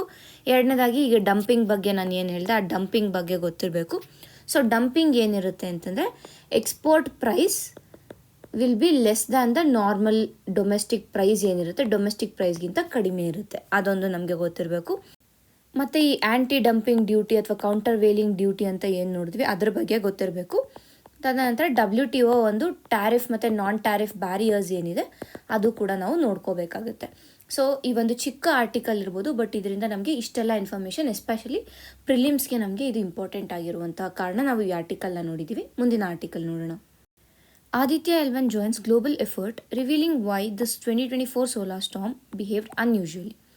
ಸೊ ಈ ಒಂದು ಆರ್ಟಿಕಲ್ನಲ್ಲಿ ನಾವು ಆದಿತ್ಯ L1 ಯಾವ ರೀತಿಯಾಗಿ 2024 ಮೇಯಲ್ಲಿ ಆದಂತಹ ಸೋಲಾರ್ ಸ್ಟಾರ್ಮ್ ಏನಿದೆ ಅದರಲ್ಲಿ ಆದಿತ್ಯ L1ನ ಕಾಂಟ್ರಿಬ್ಯೂಷನ್ ಏನು ಅನ್ನೋದರ ಬಗ್ಗೆ ನಾವು ತಿಳ್ಕೊತೀವಿ. ಸೊ ಈ 2024 ಮೇಯಲ್ಲಿ ಆದಂತಹ ಸೋಲಾರ್ ಸ್ಟಾರ್ಮ್ ಏನಿದೆ ಅದು ಕಳೆದ 20 ವರ್ಷಗಳಲ್ಲಿ ಆದಂತಹ ಬಹುದೊಡ್ಡ ಸೋಲಾರ್ ಸ್ಟಾರ್ಮ್ ಅಂತಲೇ ಹೇಳ್ಬೋದು. ಆ್ಯಂಡ್ ಈ ಒಂದು ಸೋಲಾರ್ ಸ್ಟಾರ್ಮ್ನ ಹೆಸರು ಬಂದು ಗ್ಯಾನನ್ಸ್ ಸ್ಟಾರ್ಮ್ ಅಂತ ಕರೆದಿದ್ದಾರೆ. ಸೊ ಇದು ಒಂದು ಪ್ರಿಲಿಮ್ಸ್ ಪಾಯಿಂಟ್ ಆಫ್ ವ್ಯೂ ನಮಗೆ ಇಂಪಾರ್ಟೆಂಟ್ ಆಗುತ್ತೆ. ಸೊ ಗ್ಯಾನನ್ಸ್ ಸ್ಟಾರ್ಮ್. ಆ್ಯಂಡ್ ನಂತರ ಏನು ಇಂಪಾರ್ಟೆಂಟ್ ಆಗುತ್ತೆ ಪ್ರಿಲಿಮ್ಸ್ಗೆ ಅಂತಂದರೆ ಸೋಲಾರ್ ಸ್ಟಾರ್ಮ್ ಅಂದರೆ ಏನು ಅನ್ನೋದು ಇಂಪಾರ್ಟೆಂಟ್ ಆಗುತ್ತೆ. ತದನಂತರ ಆದಿತ್ಯ L1 ನಮಗೆ ಇಂಪಾರ್ಟೆಂಟ್ ಆಗುತ್ತೆ. ತದನಂತರ ನಾಸಾದ ಕೆಲವು ಸ್ಯಾಟಲೈಟ್ಸ್ ಏನು ಇದಕ್ಕೆ ಹೆಲ್ಪ್ ಮಾಡಿದೆ ಅದು ಕೂಡ ನಮಗೆ ಇಂಪಾರ್ಟೆಂಟ್ ಆಗುತ್ತೆ. ಸೊ ಮೊದಲಿಗೆ ಈ ಬ್ಯಾಕ್ಗ್ರೌಂಡನ್ನು ತಿಳ್ಕೊಳ್ಳೋಣ. ಈಗಾಗಲೇ ನಾನು ಹೇಳಿದೆ 2024 ಮೇಯಲ್ಲಿ ಏನು ಸೋಲಾರ್ ಸ್ಟಾರ್ಮ್ ಬಂತು, ಆ ಸೋಲಾರ್ ಸ್ಟಾರ್ಮ್ ಬಂದು ಈ 20 ವರ್ಷಗಳಲ್ಲಿ ನೋಡಿದಾಗ ಬಹುದೊಡ್ಡ ಸೋಲಾರ್ ಸ್ಟಾರ್ಮ್ ಆಗಿತ್ತು ಒಂದು. ತದನಂತರ ಏನು ಅಂತಂದರೆ ಇದು ಡಿಫ್ರೆಂಟ್ ಆಗಿತ್ತು. ಇಷ್ಟು ವರ್ಷ ಆದಂತಹ ಸೋಲಾರ್ ಸ್ಟಾರ್ಮ್ಗಿಂತ ಸ್ವಲ್ಪ ವಿಭಿನ್ನವಾಗಿತ್ತು. ಯಾಕೆಂದರೆ ಅಲ್ಲಿ ಬಂದಂತಹ ಕೊರೋನಲ್ ಮಾಸ್ ಎಜೆಕ್ಷನ್ಸ್ ಏನಿದೆ, ಈ ಸೋಲಾರ್ ಸ್ಟಾರ್ಮ್ ಆದಾಗ ಏನಾಗುತ್ತೆ ಅಂತಂದರೆ ಕೊರೋನಲ್ ಮಾಸ್ ಎಜೆಕ್ಷನ್ಸ್ ಆಗುತ್ತೆ. ಅಂದರೆ ಸೂರ್ಯನ ಕೊರೋನಾ ಏನಿದೆ ಆ ಕೊರೋನಾದಿಂದ ಕೆಲವು ಇವು ಹೊರಹೊಮ್ಮುತ್ತೆ. ಸೊ ಅದನ್ನು ನಾವು ಕೊರೋನಲ್ ಮಾಸ್ ಎಜೆಕ್ಷನ್ ಅಂತ ಕರಿತೀವಿ. ಸೊ ಈ ಕೊರೋನಲ್ ಮಾಸ್ ಎಜೆಕ್ಷನ್ಸ್ ಏನಿದೆ ಇದು ಸ್ಪೇಸಲ್ಲಿ ಟ್ರಾವೆಲ್ ಆಗ್ತಾ ಬಂದು ಭೂಮಿ ಇದು ಅಂದರೆ ಭೂಮಿಯ ಮ್ಯಾಗ್ನೆಟಿಕ್ ಸ್ಪಿಯರ್ ಅಥವಾ ಮ್ಯಾಗ್ನೆಟೋಸ್ಪಿಯರ್ ಏನಿರುತ್ತೆ ಈ ಮ್ಯಾಗ್ನೆಟೋಸ್ಪಿಯರ್ಗೆ ಹೊಡಿತವೆ. ಸೊ ಆಗೇನಾಗುತ್ತೆ ಅಲ್ಲಿ ರಿಯಾಕ್ಷನ್ಸ್ ಆಗಿ ನಮ್ಮ ಒಂದು ಮ್ಯಾಗ್ನೆಟಿಕ್ ಫೀಲ್ಡ್ ಏನಿದೆ ಈ ಮ್ಯಾಗ್ನೆಟಿಕ್ ಫೀಲ್ಡ್ ಕೂಡ ಅಫೆಕ್ಟ್ ಆಗುವಂಥ ಚಾನ್ಸಸ್ ಇದೆ. ಈ ಒಂದು ಇಂಟರಾಕ್ಷನಿಂದ ಪ್ರಪಂಚದಾದ್ಯಂತ ಹಲವಾರು ಏನಂತೀವಿ ಘಟನೆಗಳು ನಡೆದವು. ಫಾರ್ ಎಕ್ಸಾಂಪಲ್ GPS ಏನಿದೆ, GPS ತಪ್ಪು ರಸ್ತೆಗಳನ್ನು ತೋರಿಸೋದಿರ್ಬೋದು, ಇಲ್ಲ ಪವರ್ ಗ್ರಿಡ್ಡಲ್ಲಿ ಶಟ್ ಡೌನ್ ಆಗಿದ್ದಿರ್ಬೋದು, ಮತ್ತು ಕಮರ್ಷಿಯಲ್ ಸ್ಯಾಟಲೈಟ್ಸ್ ಏನಿದೆ ತಮ್ಮ ಆರ್ಬಿಟನ್ನು ಉಳಿಸ್ಕೊಳೋದಕ್ಕೆ ಒಂದೇ ಸತಿ ಥ್ರಸ್ಟ್ ಮಾಡೋದಿರ್ಬೋದು. ಅಂದರೆ ಈಗ ಇಲ್ಲಿ ಇವಾಗ ಸ್ಯಾಟಲೈಟ್ ಇಲ್ಲೆಲ್ಲ ಲೈಕ್ ಅರ್ತ್ ಸುತ್ತು ಸ್ಯಾಟಲೈಟ್ಸ್ ಓಡಾಡ್ತಾ ಇದ್ದಾವೆ, ಉಪಗ್ರಹಗಳು ಇದ್ದಾವೆ. ಸೊ ಯಾವಾಗ ಈ ಮ್ಯಾಗ್ನೆಟಿಕ್ ಫೀಲ್ಡ್ ಅಫೆಕ್ಟ್ ಆಗುತ್ತೆ ಆ ಮ್ಯಾಗ್ನೆಟಿಕ್ ವೇವ್ಸ್ ಜನರೇಟ್ ಆಗುತ್ತೆ. ಇದರಿಂದ ಏನಾಗುತ್ತೆ ಸ್ಯಾಟಲೈಟ್ ಉಪಗ್ರಹಗಳ ಮೂವ್ಮೆಂಟ್ ಕೂಡ ಅಫೆಕ್ಟ್ ಆಗುತ್ತೆ. ಸೊ ಈ ಎಲ್ಲನೂ ಈ ಸೋಲಾರ್ ಸ್ಟಾರ್ಮಿಂದ ಆದಂತಹ ಒಂದು ಪರಿಣಾಮಗಳು ಅಂತ ನಾವು ಹೇಳ್ಬೋದಾಗುತ್ತೆ. ಸೊ ಇನ್ನು ನೆಕ್ಸ್ಟ್ ನಾವು ಈಗ CME ಬಗ್ಗೆ ಬರೋಣ. ಈ ಕೊರೋನಲ್ ಮಾಸ್ ಎಜೆಕ್ಷನ್ ಬಗ್ಗೆ ಬರೋಣ. ಈ ಕೊರೋನಲ್ ಮಾಸ್ ಎಜೆಕ್ಷನ್ ಅಂತಂದರೆ ಏನು ಅಂದರೆ ಸೂರ್ಯನಿಂದ ಒಂದು ಪ್ಲಾಸ್ಮಾ ಕ್ಲೌಡ್ ಹೊರಬರುತ್ತೆ. ಓಕೆನಾ? ಈ ಪ್ಲಾಸ್ಮಾ ಕ್ಲೌಡ್ ಹೊರಬಂದು ಈ ಟ್ವಿಸ್ಟೆಡ್ ಇದು ಹೆಂಗೆ ಅಂದರೆ ಟ್ವಿಸ್ಟೆಡ್ ಮ್ಯಾಗ್ನೆಟಿಕ್ ರೋಪ್ ಥರ ಇದಿರುತ್ತೆ. ಸೊ ಇದೇನಾಗುತ್ತೆ, ಈ ಟ್ವಿಸ್ಟೆಡ್ ಮ್ಯಾಗ್ನೆಟಿಕ್ ರೋಪ್ ಬಂದು ಅರ್ತ್ನ ಒಂದು ಮ್ಯಾಗ್ನೆಟಿಕ್ ಫೀಲ್ಡ್ ಜೊತೆ ಇಂಟರಾಕ್ಟ್ ಆಗಿ ಜಿಯೋ ಮ್ಯಾಗ್ನೆಟಿಕ್ ಸ್ಟಾರ್ಮ್ ಆಗಿ ಕನ್ವರ್ಟ್ ಆಗುತ್ತೆ. ಸೊ ಇವಾಗ ಏನಾಗುತ್ತೆ, ಕೊರೋನಲ್ ಮಾಸ್ ಎಜೆಕ್ಷನ್ ಸೂರ್ಯನ ಒಂದು ಕೊರೋನಾದಲ್ಲಿ ಇರುವಂತಹ ಪ್ಲಾಸ್ಮಾ ಕ್ಲೌಡ್ ಏನಿರುತ್ತೆ ಅದು ಹೊರಬರುತ್ತೆ. ಸೊ ಅದು ಹೊರಬಂದು ಏನಾಗುತ್ತೆ, ಅದರಲ್ಲಿ ಕೆಲವು ಮ್ಯಾಗ್ನೆಟಿಕ್ ಅಂಶಗಳು ಕೂಡ ಇರುತ್ತೆ. ಏಕೆಂದರೆ ಸೂರ್ಯನಲ್ಲೂ ಕೂಡ ಹಲವಾರು ಮಿನರಲ್ಸ್ ಇರೋದನ್ನ ನಾವು ನೋಡಿರುವಂಥ ಕಾರಣ ಈ ಒಂದು ಮ್ಯಾಗ್ನೆಟಿಕ್ ಅಂಶಗಳೇನಿರುತ್ತೆ ಇವು ಬಂದು ಅರ್ತ್ನ ಒಂದು ಮ್ಯಾಗ್ನೆಟಿಕ್ ಫೀಲ್ಡ್ ಜೊತೆ ರಿಯಾಕ್ಟ್ ಆಗಿ ಜಿಯೋ ಮ್ಯಾಗ್ನೆಟಿಕ್ ಸ್ಟಾರ್ಮ್ ಆಗಿ ಅದನ್ನು ಕನ್ವರ್ಟ್ ಮಾಡುತ್ತೆ. ಇದು ಒಂದು. ನಂತರ ಏನು ಅಂತಂದರೆ ಈ ಸತಿ ಏನಾಯಿತು, ಈ 2000 ಮೇ 24ರಲ್ಲಿ ಆದಂತಹ CME ಏನಿದೆ ಅಥವಾ ಸೋಲಾರ್ ಸ್ಟಾರ್ಮ್ ಏನಿದೆ ಇದರಲ್ಲಿ ಏನಾಯಿತು ಅಂತಂದರೆ ಎರಡು ದೊಡ್ಡದಾದ CMEಗಳು ಕೊರೋನಲ್ ಮಾಸ್ ಎಜೆಕ್ಷನ್ ಏನಿದೆ ಅವೆರಡೇ ಇಂಟರಾಕ್ಟ್ ಆಯಿತು ಸ್ಪೇಸಲ್ಲಿ. ಸೊ ಯಾವಾಗ ಎರಡೂ ಪವರ್ಫುಲ್ ಆಗಿರ್ತವೆ, ಎರಡೂ ಇಂಟರಾಕ್ಟ್ ಆದಾಗ ಏನಾಯಿತು ಅಂತಂದರೆ ಒಂದಕ್ಕೊಂದು ಪ್ರೆಷರೈಸ್ ಮಾಡೋಕ್ಕೆ ಸ್ಟಾರ್ಟ್ ಆಯಿತು. ಎರಡರ ಮಧ್ಯೆ ಈಗ ಇದೊಂದು ಎಜೆಕ್ಷನ್ ಇದೆರಡು ಯಾವಾಗ ಇಂಟರಾಕ್ಟ್ ಮಾಡೋಕ್ಕೆ ಸ್ಟಾರ್ಟ್ ಆಯಿತು, ಇಲ್ಲಿ ಪ್ರೆಷರ್ ಕ್ರಿಯೇಟ್ ಆಗುತ್ತೆ. ಸೊ ಇದರಿಂದ ಏನಾಯಿತು ಅಂದರೆ ಮ್ಯಾಗ್ನೆಟಿಕ್ ಫೀಲ್ಡ್ ಲೈನ್ಸ್ ಏನಿರುತ್ತೆ, ಇವಾಗ ಇದ್ರ ಸುತ್ತ ಒಂದು ಕೆಲವು ಮ್ಯಾಗ್ನೆಟಿಕ್ ಫೀಲ್ಡ್ ಇರುತ್ತೆ, ಇದ್ರ ಸುತ್ತ ಕೆಲವು ಮ್ಯಾಗ್ನೆಟಿಕ್ ಫೀಲ್ಡ್. ಸೊ ಇದೆರಡು ಕೂಡ ಇಲ್ಲಿ ಇಂಟರಾಕ್ಟ್ ಮಾಡೋಕ್ಕೆ ಸ್ಟಾರ್ಟ್ ಆಯಿತು. ಈ ಇಂಟರಾಕ್ಷನ್ ಹೆಚ್ಚಾಗ್ತಾ ಏನಾಯಿತು ಅಂತಂದರೆ ಇದು ಇವೆರಡು ಕೊರೋನಲ್ ಮಾಸ್ ಎಜೆಕ್ಷನ್ಸ್ ಏನಿರುತ್ತೆ ಇವೆರಡು ರೀಕನೆಕ್ಟ್ ಆಗೋಗಿ ಈ ಒಂದು ರೀಕನೆಕ್ಟ್ ಆಗಿದ್ದಂಥ ಎಂಟೈರ್ ವಿನ್ಯಾಸ ಏನಿದೆ ಇದು ಆಲ್ಮೋಸ್ಟ್ 1.3 ಮಿಲಿಯನ್ ಕಿಲೋಮೀಟರ್ಸ್ ಅಷ್ಟು 1.3 ಮಿಲಿಯನ್ ಕಿಲೋಮೀಟರ್ಸ್ ಅಷ್ಟು ಅಂದರೆ ಆಲ್ಮೋಸ್ಟ್ ಭೂಮಿಯ ಗಾತ್ರಕ್ಕಿಂತ 100 ಟೈಮ್ಸ್ ಅಷ್ಟು ದೊಡ್ಡದಾಗಿದ್ದಂತಹ ಒಂದು ಇಂಟರಾಕ್ಷನನ್ನು ನಾವು ಇಲ್ಲಿ ನೋಡಿದ್ದೀವಿ. ಇದು ಏನು ಫಸ್ಟ್ ಟೈಮ್ ಇದುವರೆಗೂ ನಾವು ನೋಡಿರುವಂಥದ್ರಲ್ಲೇ ಇದು ಮೊದಲನೇ ಬಾರಿಗೆ ಆಗಿರುವಂಥದ್ದು. ಸೊ ಅದಕ್ಕಾಗಿ ಕೂಡ ನಮಗೆ ಈ ಒಂದು 2024 ಆದಂಥ ಸೋಲಾರ್ ಸ್ಟಾರ್ಮ್ ಏನಿದೆ ಅದು ಇಂಪಾರ್ಟೆಂಟ್ ಆಗುತ್ತೆ.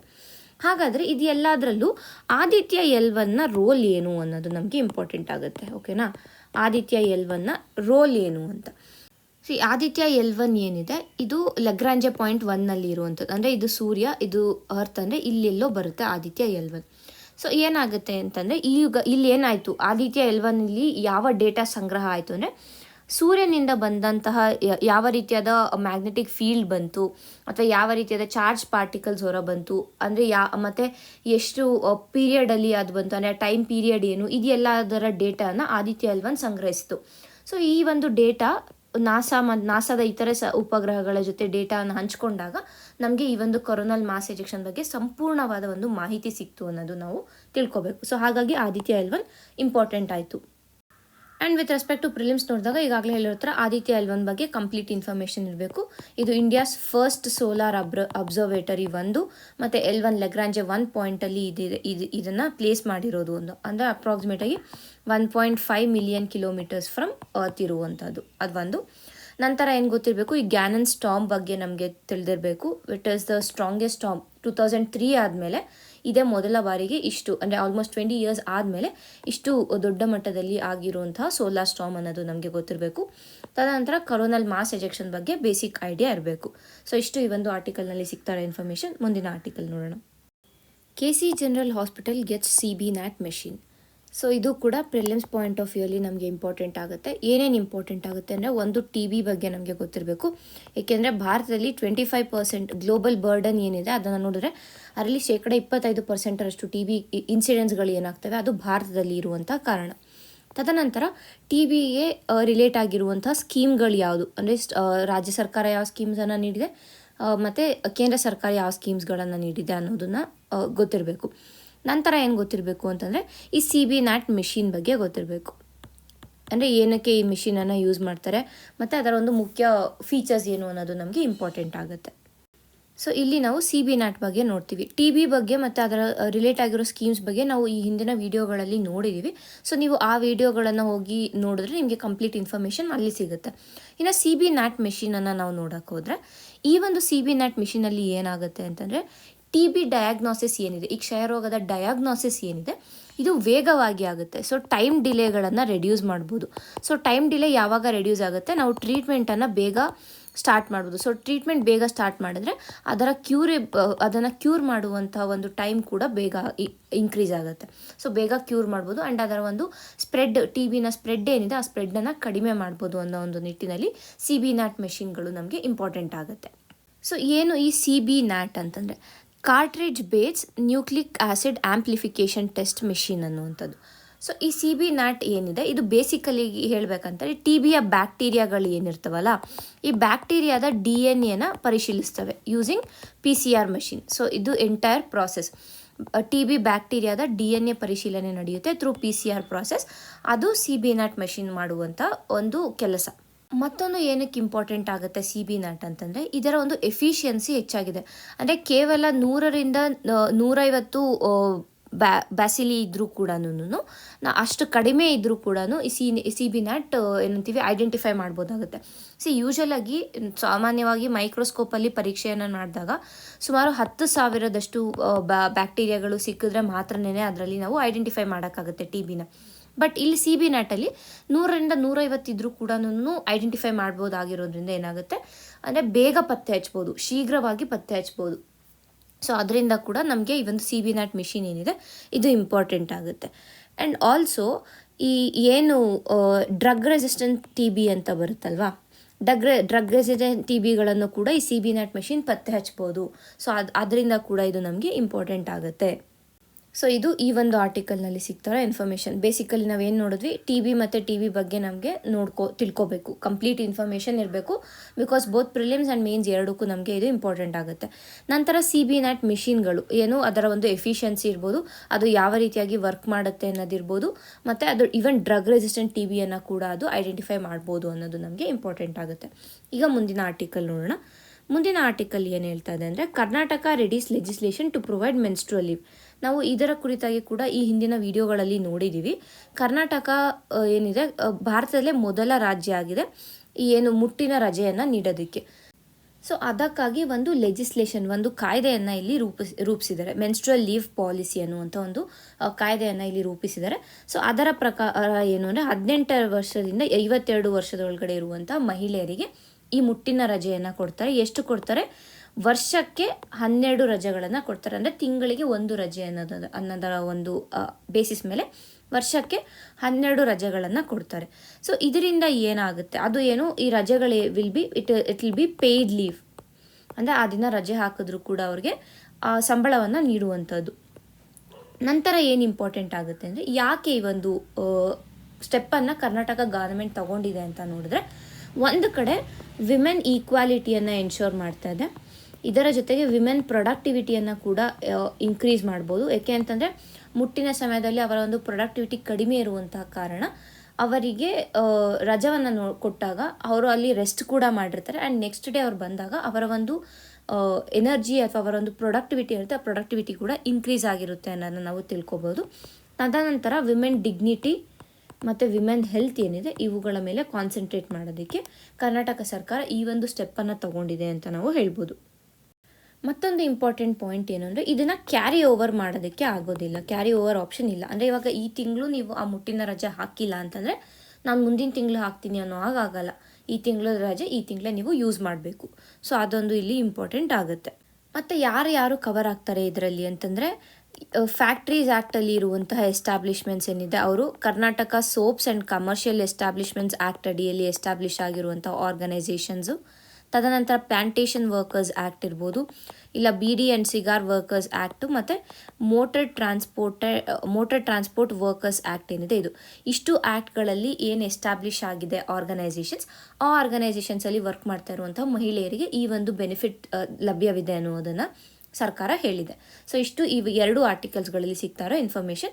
Entirely with respect to prelims ನಮಗೆ ಇವೆರಡು ಇಂಪಾರ್ಟೆಂಟ್ ಆಗುತ್ತೆ. ಅಂದರೆ ಈ ಒಂದು ಆರ್ಟಿಕಲ್ ಏನು ಲೆಜಿಸ್ಲೇಷನ್ ಬಗ್ಗೆ ನಾವು ಮಾತಾಡಿದ್ವಿ, ಇದರಲ್ಲಿ provisions prelims point of view ಅಲ್ಲಿ ಇಂಪಾರ್ಟೆಂಟ್ ಆಗುತ್ತೆ.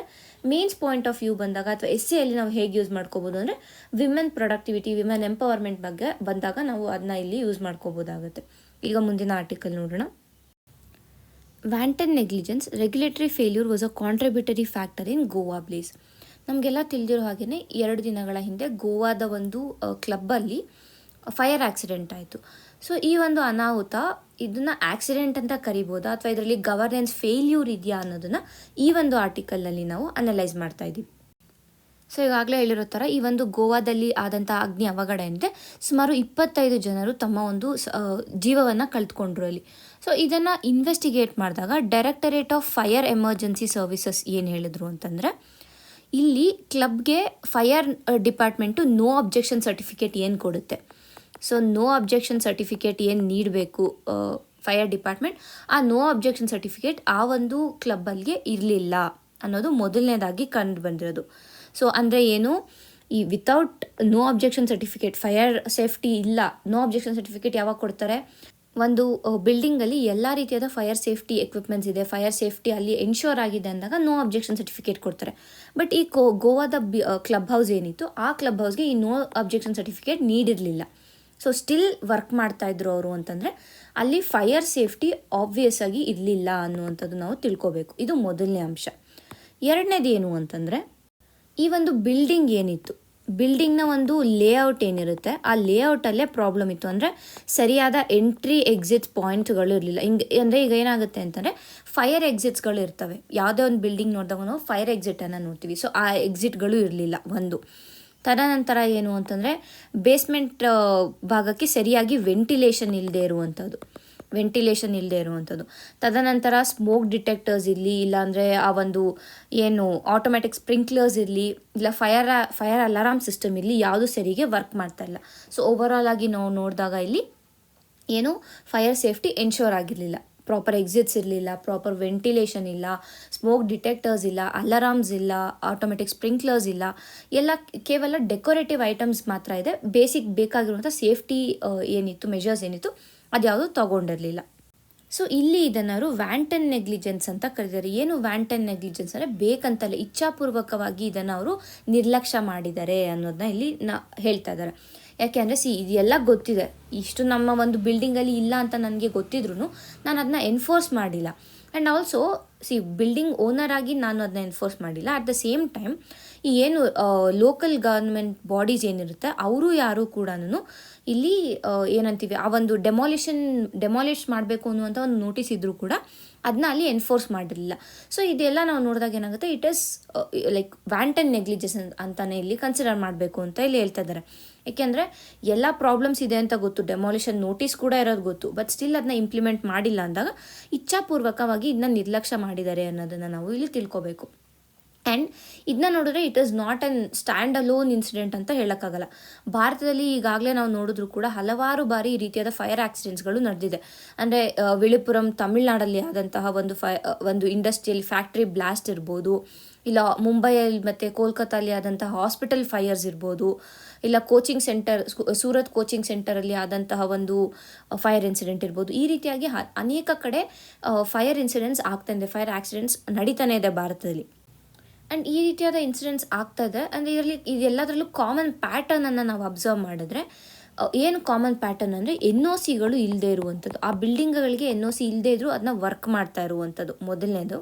ಎರಡನೇದಾಗಿ ಏನು ಅಂತಂದರೆ ಇನ್ಸ್ಪೆಕ್ಷನ್ಗಳು ಮಾಡದೇ ಇರುವಂಥದ್ದು. ಅಂದರೆ ಈಗ ಕಾಲಿಂದ ಕಾಲಕ್ಕೆ ಈಗ ಒಂದು ಸತಿ ನಾವು NOCಯನ್ನು ಕೊಟ್ಟಿರ್ತೀವಿ and after some period of time again ಅದನ್ನ ಇನ್ಸ್ಪೆಕ್ಟ್ ಮಾಡಿ NOCಯನ್ನು ತೊಗೋಬೇಕಾಗುತ್ತೆ. ಸೊ ಆ ಇನ್ಸ್ಪೆಕ್ಷನ್ ನಡೀದೇ ಇರುವಂಥದ್ದು ಬಿಕಾಸ್ ಆಫ್ ಕರಪ್ಷನ್ ಇರ್ಬೋದು, ಇಲ್ಲ ಪೊಲಿಟಿಕಲ್ ಪೇಟ್ರನೇಜ್ ಇರ್ಬೋದು. ಈ ಎಲ್ಲ ಒಂದು ರೀಸನ್ಸ್ ಇದೆ NOC ತಗೊಳ್ದೇ ಇರೋದು ಮತ್ತು ಇನ್ಸ್ಪೆಕ್ಷನ್ ನಡೀದೇ ಇರುವಂಥ ಕಾರಣ ಈ ರೀತಿಯಾದ ಒಂದು ಫೈರ್ ಇನ್ಸಿಡೆಂಟ್ಸ್ ಏನಿದೆ ಇದು ಆಗ್ತಾ ಇದೆ ಅನ್ನೋದನ್ನು ನಾವಿಲ್ಲಿ ತಿಳ್ಕೊಬೇಕು. ನಂತರ ನಾವು ಇಶ್ಯೂಸ್ ಏನು ಅಂತ ನೋಡಬೇಕಾಗುತ್ತೆ. ಸೊ ಇವಾಗ ಸ್ಟ್ರಕ್ಚರಲ್ ಇಶ್ಯೂಸ್ ಅಂತ ನಾವು ನೋಡೋಕೆ ಹೋದರೆ ಮೊದಲಿಗೆ ಫೈರ್ ಅನ್ನೋದು ಸ್ಟೇಟ್ ಸಬ್ಜೆಕ್ಟ್ ಅಂಡರಲ್ಲಿ ಬರುತ್ತೆ. ಸೊ ಸ್ಟೇಟ್ ಸಬ್ಜೆಕ್ಟ್ ಅಂದರೆ ರಾಜ್ಯ ಸರ್ಕಾರಗಳು ಫೈರ್ಗೆ ರಿಲೇಟ್ ಆಗಿರುವಂಥ ಆ್ಯಕ್ಟ್ಗಳನ್ನು, ಫೈರ್ ಸೇಫ್ಟಿ ಆ್ಯಕ್ಟ್ ಇರ್ಬೋದು, ಇಲ್ಲ ಫೈರ್ ಸರ್ವಿಸಸ್ ಆ್ಯಕ್ಟ್ ಏನಿದೆ ಇದು ರಾಜ್ಯ ಸರ್ಕಾರಗಳು ನಿರ್ಮಿಸ್ಕೋಬೇಕು. ಬಟ್ ಹಲವಾರು ರಾಜ್ಯಗಳಲ್ಲಿ ನಾವು ನೋಡಿದಾಗ ಈ ರೀತಿಯಾದ ಆ್ಯಕ್ಟ್ಗಳು ಇಲ್ಲ ಅಂತಲೇ ಆ್ಯಕ್ಟ್ ಇದ್ರೂ ತುಂಬ ಹಳೆಯದು. ಅಂದರೆ ಈಗ 10-20 ವರ್ಷದ ಹಳೆಯ ಆ್ಯಕ್ಟ್ಗಳನ್ನು ಇಟ್ಕೊಂಡು ನಾವು ಈಗ ಎನ್ಫೋರ್ಸ್ ಮಾಡ್ತೀವಿ ಅಂದರೆ no, it is not possible. ಕಾಲ ಏನು ಚೇಂಜ್ ಆಗ್ತಾ ಇರುತ್ತೆ, ಟೆಕ್ನಾಲಜಿ ಏನು ಚೇಂಜ್ ಆಗ್ತಾ ಇರುತ್ತೆ, ಅದಕ್ಕೆ ತಕ್ಕಂಗೆ ನಾವು ಕೂಡ ಚೇಂಜ್ ಆಗಬೇಕು, ಲಾಸ್ಗಳನ್ನು ಕೂಡ ಚೇಂಜ್ ಮಾಡ್ಕೋಬೋದಬೇಕು. ಎರಡನೇದಾಗಿ ಏನು ಅಂತಂದರೆ ಈ ಸೂಪರ್ವಿಷನ್ ಏನಿರುತ್ತೆ, ಸೂಪರ್ವಿಷನ್ ಇಲ್ಲದೆ ಇರುವಂಥದ್ದು, ಪ್ರಾಪರ್ ಸೂಪರ್ವಿಷನ್ ಇಲ್ಲದೆ ಇರುವಂಥದ್ದು. ಮತ್ತು ಮೂರನೇದಾಗಿ ಏನು ಅಂತಂದರೆ ಈಗ ಅರ್ಬನ್ ಡೆವಲಪ್ಮೆಂಟ್ ಆಗ್ತಾಯಿದೆ, ನಗರಾಭಿವೃದ್ಧಿ ಆಗ್ತಾ ಇರುವಾಗೇನೆ ಏನಾಗುತ್ತೆ, ಜಾಗಗಳ ಕೊರತೆ ಆಗಕ್ಕೆ ಸ್ಟಾರ್ಟ್ ಆಗುತ್ತೆ. ಸೊ ಯಾವಾಗ ಲ್ಯಾಂಡ್ ಕೊರತೆ ಇರುತ್ತೆ ಆಗೇನಾಗುತ್ತೆ ಅಂತಂದರೆ ಬೇಸ್ಮೆಂಟ್ಗಳ ಮೊರೆ ಹೋಗ್ತಾರೆ. ಸೊ ಬೇಸ್ಮೆಂಟ್ಗಳನ್ನು ಏನು ಮಾಡ್ತಾರೆ, ಬೇಸ್ಮೆಂಟ್ ಇರ್ಬೋದು ಇಲ್ಲ ರೂಫ್ ಟಾಪ್ಗಳನ್ನು ನೈಟ್ ಕ್ಲಬ್ಬು, ರೆಸ್ಟೋರೆಂಟ್ ಆಗಿ ಇದನ್ನು ಟರ್ನ್ ಮಾಡ್ತಾರೆ. ಬಟ್ ಪ್ರಾಬ್ಲಮ್ ಏನು ಅಂತಂದರೆ ಈ ರೀತಿಯಾಗಿ ಬೇಸ್ಮೆಂಟನ್ನು, ರೂಫ್ ಟಾಪನ್ನು ಟರ್ನ್ ಮಾಡಿದಾಗ ಈ ಫೈರ್ ಮ್ಯಾಂಡೇಟ್ ಏನಿರುತ್ತೆ, ಫೈರ್ ಸೇಫ್ಟಿ ಮ್ಯಾಂಡೇಟ್ಸ್ ಏನಿರುತ್ತೆ ಅದನ್ನ ಫಾಲೋ ಮಾಡೋಕ್ಕಾಗಲ್ಲ. ಅಂದರೆ ಈಗ ಡ್ಯುಯಲ್ಸ್ ಸ್ಟೇರ್ ಕೇಸ್ ಇರ್ಬೋದು, ಇಲ್ಲ ಮಿನಿಮಮ್ ಓಪನ್ ಸ್ಪೇಸ್ ಇರುವಂಥದ್ದು ಇರ್ಬೋದು, ಫೈರ್ ಆದಂಥ ಸಮಯದಲ್ಲಿ ಲಿಫ್ಟ್ಗಳು ಏನಿರ್ತವೆ ಆ ಲಿಫ್ಟ್ಗಳಿರ್ಬೋದು, ಇವುಗಳನ್ನೆಲ್ಲ ಫಾಲೋ ಮಾಡೋದಕ್ಕೆ ಆಗೋದಿಲ್ಲ. ಸೊ ಅದು ಕೂಡ ಇಲ್ಲಿ ಒಂದು ಪ್ರಾಬ್ಲಮ್ ಆಗುತ್ತೆ. ಮತ್ತು ಏನು ಅಂತಂದರೆ ಈಗ ಇನ್ಸ್ಪೆಕ್ಷನ್ಗೆ ಹೋಗಲ್ಲ, ಸರಿಗೆ ಇನ್ಸ್ಪೆಕ್ಷನ್ ಮಾಡಲ್ಲ ಅಂತ ಹೇಳಿದೆ. ಸೊ ಇನ್ಸ್ಪೆಕ್ಷನ್ಗೆ ಅಲ್ಲಿ ಸ್ಟಾಫ್ ಬೇಕು. ಸೊ ಸರಿಯಾಗಿ ಸ್ಟಾಫ್ ಇಲ್ಲ ಅಂತಂದರೆ ಆಗಲೂ ಕೂಡ ಇನ್ಸ್ಪೆಕ್ಷನ್ ಆಗೋದಿಲ್ಲ. ಸೊ ಅದು ಕೂಡ ಒಂದು. ನಂತರ ಪೊಲಿಟಿಕಲ್ ಇಂಟರ್ಫೆರೆನ್ಸ್ಗಳಾಗುವಂಥದ್ದು, ಏನು ಇನ್ಫ್ಲೂಯೆನ್ಸ್ಗಳು ನಡೆಯುತ್ತೆ ಅದಿರ್ಬೋದು, ಕರಪ್ಷನ್ನಿಂದ ಇರ್ಬೋದು, ಇದೆಲ್ಲನೂ ಕೂಡ ಸ್ಟ್ರಕ್ಚರಲ್ ಇಶ್ಯೂಸ್ ನಮ್ಮ ಒಂದು ಫೈರ್ ಸೇಫ್ಟಿಗೆ ಅಡ್ಡ ಬರ್ತಾ ಇದೆ ಅಂತ ನಾವು ಹೇಳ್ಬೋದು. ಸೊ ಹಾಗಾದರೆ ಏನು ಮಾಡಬೇಕು, ಇವುಗಳನ್ನು ಸಾಲ್ವ್ ಮಾಡಬೇಕಂದ್ರೆ ಯಾವ ರಿಫಾರ್ಮ್ಸ್ಗಳನ್ನು ತರಬೇಕು ಅಂತಂದರೆ ಮೊದಲಿಗೆ ಏನು ಮಾಡಬೇಕು ಅಂದರೆ ಪ್ರತಿಯೊಂದು ರಾಜ್ಯವು ತನ್ನ ಒಂದು ಫೈರ್ ಸರ್ವಿಸ್ ಆ್ಯಕ್ಟನ್ನು ಸ್ಥಾಪಿಸಬೇಕು, ಜಾರಿಗೆ ತರಬೇಕು ಅಂತ ಇಲ್ಲಿ ಹೇಳ್ತಾ ಇದ್ದಾರೆ. ಸೊ ಈ ಫೈರ್ ಸೇಫ್ಟಿ ಆ್ಯಕ್ಟಲ್ಲಿ ಏನು ನ್ಯಾಷನಲ್ ಬಿಲ್ಡಿಂಗ್ ಕೋಡ್ ಏನು ಹೇಳುತ್ತೆ, 2016 ಬಂದಂಥದ್ದು ಈ ನ್ಯಾಷನಲ್ ಬಿಲ್ಡಿಂಗ್ ಕೋಡ್ ಹೇಳುವಂಥ ಎಲ್ಲ ಒಂದು ಪ್ರಾವಿಷನ್ಸನ್ನು ಈ ಫೈರ್ ಸೇಫ್ಟಿ ಆ್ಯಕ್ಟಲ್ಲಿ ಇನ್ಕ್ಲೂಡ್ ಮಾಡಿ ಪ್ರತಿ ರಾಜ್ಯಗಳು ಈ ಒಂದು ಫೈರ್ ಸೇಫ್ಟಿ ಆ್ಯಕ್ಟನ್ನು ಜಾರಿಗೆ ತರಬೇಕು ಅಂತ ಮೊದಲನೇ ರಿಫಾರ್ಮ್. ಎರಡನೇದೇನು ಅಂತಂದರೆ ಈ ಎಲ್ಲ ಹೈ ರಿಸ್ಕ್ ಬಿಲ್ಡಿಂಗ್ಗಳಿರ್ತವೆ, ಅಂದರೆ ಈಗ ಮಾಲ್ಗಳಿರ್ಬೋದು, ಹಾಸ್ಪಿಟಲ್ಸ್ ಇರ್ಬೋದು, ಹೋಟೆಲ್ಗಳಿರ್ಬೋದು, ಈ ಎಲ್ಲನೂ yearly once third party fire safety ಆಡಿಟನ್ನು ಮಾಡಬೇಕು. So third party fire safety ಆಡಿಟ್ಸ್ಗಳನ್ನು ಮಾಡಬೇಕು, ಎಲ್ಲಿ ಹೈ ರಿಸ್ಕ್ ಬಿಲ್ಡಿಂಗ್ಸ್ಗಳಲ್ಲಿ ಮಾಡಬೇಕು ಅಂತ ಹೇಳ್ತಾ ಇದ್ದಾರೆ. ಸೊ ಇದರಿಂದ ಥರ್ಡ್ ಪಾರ್ಟಿ ಆಡಿಟ್ ಆದಾಗ ಏನಾಗುತ್ತೆ ಅಂತಂದರೆ ಯಾವುದೇ ರೀತಿಯಾದ ಇಲ್ಲಿ ಕರಪ್ಷನ್ಗೆ ಜಾಗ ಇರೋದಿಲ್ಲ ಅಂತ. ಬಿಕಾಸ್ ಗೌರ್ಮೆಂಟ್ ವೆರಿಫೈಡ್ ಪಾರ್ಟೀಸ್ ಹೋದ್ರು ಅಂದರೆ ಅಲ್ಲಿ ಕರಪ್ಷನ್ ಇರುತ್ತೆ, ಪೊಲಿಟಿಕಲ್ ಇಂಟರ್ಫಿರೆನ್ಸ್ ಆಗುವಂಥ ಚಾನ್ಸಸ್ಗಳು ಹೆಚ್ಚಿರುತ್ತೆ. ಸೊ ಅದೇ ಥರ್ಡ್ ಪಾರ್ಟಿ ಆದರೆ ಅಷ್ಟಾಗಿ ಆ ಒಂದು ಪ್ರಾಬ್ಲಮ್ಸ್ಗಳಿರೋದಿಲ್ಲ. ಅದು ಏನು ಇಯರ್ಲಿ ಒನ್ಸ್ ನೀವು ಮಾಡಬೇಕು ಅಂತ ಹೇಳಿ, ಅಂದರೆ ಮಾಡಿದ್ರೆ it will be a good ಅನ್ನೋದು ರಿಫಾರ್ಮ್ ಸಜೆಷನ್ ಆಗಿದೆ. ಮತ್ತು ಮೂರನೇದಾಗಿ ಏನು ಅಂತಂದರೆ ಮಾಕ್ ಡ್ರಿಲ್ಸ್ಗಳನ್ನು ಮಾಡಬೇಕು ಅಂಥದ್ದು. ಅಂದರೆ ಈಗ ಏನಾಗುತ್ತೆ ಅಂದರೆ ಯಾವುದೇ ಒಂದು ಬಿಲ್ಡಿಂಗ್ ಆಗಲಿ ಅಲ್ಲಿ ಏನು ಮಾಡಬೇಕು ಅಂತಂದರೆ 3 months ಒನ್ಸ್ ಇಲ್ಲ 6 months ಒನ್ಸ್ ಈ ರೀತಿಯಾಗಿ ಮಾಕ್ ಡ್ರಿಲ್ಸ್ಗಳನ್ನು ಮಾಡಬೇಕು. ಅಂದರೆ ಯಾರು ಅಗ್ನಿ ಅವಘಡ ಆಯಿತು ಅಂದರೆ ಯಾವ ರೀತಿಯಾಗಿ ತಪ್ಪಿಸ್ಕೋಬೇಕು, ಯಾವ ರೀತಿಯಾಗಿ ನಮ್ಮನ್ನು ನಾವು ಸೇಫ್ ಮಾಡ್ಕೋಬೇಕು, ನಮ್ಮ ಜೊತೆ ಇರೋರನ್ನ ಸೇಫ್ ಮಾಡಬೇಕು ಅನ್ನೋದ್ರ ಬಗ್ಗೆ ಮಾಕ್ ಡ್ರಿಲ್ಸನ್ನು ಕಂಡಕ್ಟ್ ಮಾಡೋದಿರ್ಬೋದು, ಇಲ್ಲ ಎವ್ಯಾಕ್ಯುಯೇಷನ್ ಪ್ಲ್ಯಾನ್ಸನ್ನು ಮಾಡೋದಿರ್ಬೋದು, ಇದೆಲ್ಲ ಕೂಡ ಆಗಿಂದಾಗೆ ಮಾಡಬೇಕು. ಮತ್ತು ಇದ್ರ ಜೊತೆಗೆ ಏನು ಮಾಡಬೇಕು ಅಂದರೆ ಲೈಸೆನ್ಸ್ ರಿನ್ಯೂವಲ್ ಆಪ್ಷನನ್ನು ಕೂಡ ಕೊಡಬೇಕು. ಸೊ ಲೈಸೆನ್ಸ್ ರಿನ್ಯೂವಲ್ ಕೊಟ್ಟಾಗ ಏನಾಗುತ್ತೆ ಅಂದರೆ ತಮ್ಮ ಲೈಸೆನ್ಸನ್ನು ಉಳಿಸ್ಕೊಳ್ಳೋದಕ್ಕೋಸ್ಕರ ಆದ್ರೂ ಏನು ಮಾಡ್ತಾರೆ, ಆವಾಗ ಬಿಲ್ಡಿಂಗ್ ಓನರ್ಸ್ಗಳು ಆ ಒಂದು ಸೇಫ್ಟಿ ಪ್ರಿಕಾಷನ್ಸನ್ನು ತಗೋತಾರೆ ಅನ್ನೋದನ್ನು ಹೇಳ್ತಾರೆ. ಇದು ಎಲ್ಲದರ ಜೊತೆಗೆ ಸಿಟಿಸನ್ ಅವೇರ್ನೆಸ್ ಕೂಡ ಮುಖ್ಯ ಆಗುತ್ತೆ. ಏಕೆ ಅಂತಂದರೆ ಈಗ ಓವರ್ ಕ್ರೌಡೆಡ್ ಬೇಸ್ಮೆಂಟ್ಸ್ ಇರ್ಬೋದು, ಇಲ್ಲ ಅಂತಂದರೆ ಲಾಕ್ಡ್ ಎಕ್ಸಿಟ್ಸನ್ನು ನೋಡಿದ್ರೆ, ಈ ರೀತಿಯಾಗಿ ನೋಡಿದಾಗ ಸಿಟಿಸನ್ಸ್ ನಾಗರಿಕರೇ ಹೋಗಿ ಆ ಒಂದು ಓನರ್ಗಳನ್ನು ಪ್ರಶ್ನೆ ಮಾಡೋದಿರ್ಬೋದು, ಇಲ್ಲ ಸೋಷಿಯಲ್ ಮೀಡಿಯಾದಲ್ಲಿ ರಿಪೋರ್ಟ್ ಮಾಡೋದಿರ್ಬೋದು, ಈ ರೀತಿಯಾಗಿ ಮಾಡಿದಾಗ ಏನಾಗುತ್ತೆ, ಗವರ್ನೆನ್ಸ್ ಮೇಲೆ ಒಂದು ಪ್ರೆಷರನ್ನು ಕ್ರಿಯೇಟ್ ಮಾಡ್ತಾರೆ. ಸೊ ಆಗ ಆಟೋಮೆಟಿಕ್ಕಾಗಿ ಈ ಒಂದು ರೂಲ್ಸನ್ನು ಫಾಲೋ ಮಾಡಬೇಕಾಗುತ್ತೆ ಅನ್ನುವಂಥದ್ದು ಇಲ್ಲಿ ಕೊಡ್ತಾ ಇರೋ ಸಜೆಷನ್. ಸೊ ಇಷ್ಟು ಈ ಒಂದು ಆರ್ಟಿಕಲಲ್ಲಿ ಸಿಗ್ತಾ ಇನ್ಫಾರ್ಮೇಷನ್ ಆಗಿದೆ. ಇದು entirely with respect to mains ನಮಗೆ ಇಂಪಾರ್ಟೆಂಟ್ ಆಗುತ್ತೆ. ಪ್ರಿಲಿಮ್ಸ್ ಪಾಯಿಂಟ್ ಆಫ್ ವ್ಯೂ ಅಲ್ಲಿ ನೋಡಿದ್ರೆ ಈ ನ್ಯಾಷನಲ್ ಬಿಲ್ಡಿಂಗ್ ಕೋಡ್ ಏನಿದೆ ಇದು ಇಂಪಾರ್ಟೆಂಟ್ ಆಗುತ್ತೆ ವಿತ್ ರೆಸ್ಪೆಕ್ಟ್ ಟು ಪ್ರಿಲಿಮ್ಸ್. ಮೇನ್ಸಲ್ಲಿ ನಮಗೆ ಫೈರ್ಸ್ ಆಕ್ಸಿಡೆಂಟ್ಸ್ ಹೆಚ್ಚಾಗ್ತಾ ಇರುವಂಥ ಕಾರಣ ಇಶ್ಯೂಸ್ ಏನು ಅಂತ ಕೇಳ್ಬೋದು, ರಿಫಾರ್ಮ್ಸ್ ಏನು ಅಂತ ಅಂದಾಗ ನಾವು ಇಲ್ಲಿ ಇರುವಂಥ ಪಾಯಿಂಟ್ಸನ್ನು ಯೂಸ್ ಮಾಡ್ಕೋಬೋದು. ಸೊ ಇಷ್ಟು ಈ ದಿನದ ಆರ್ಟಿಕಲ್ಗಳಾಗಿವೆ. ಧನ್ಯವಾದಗಳು.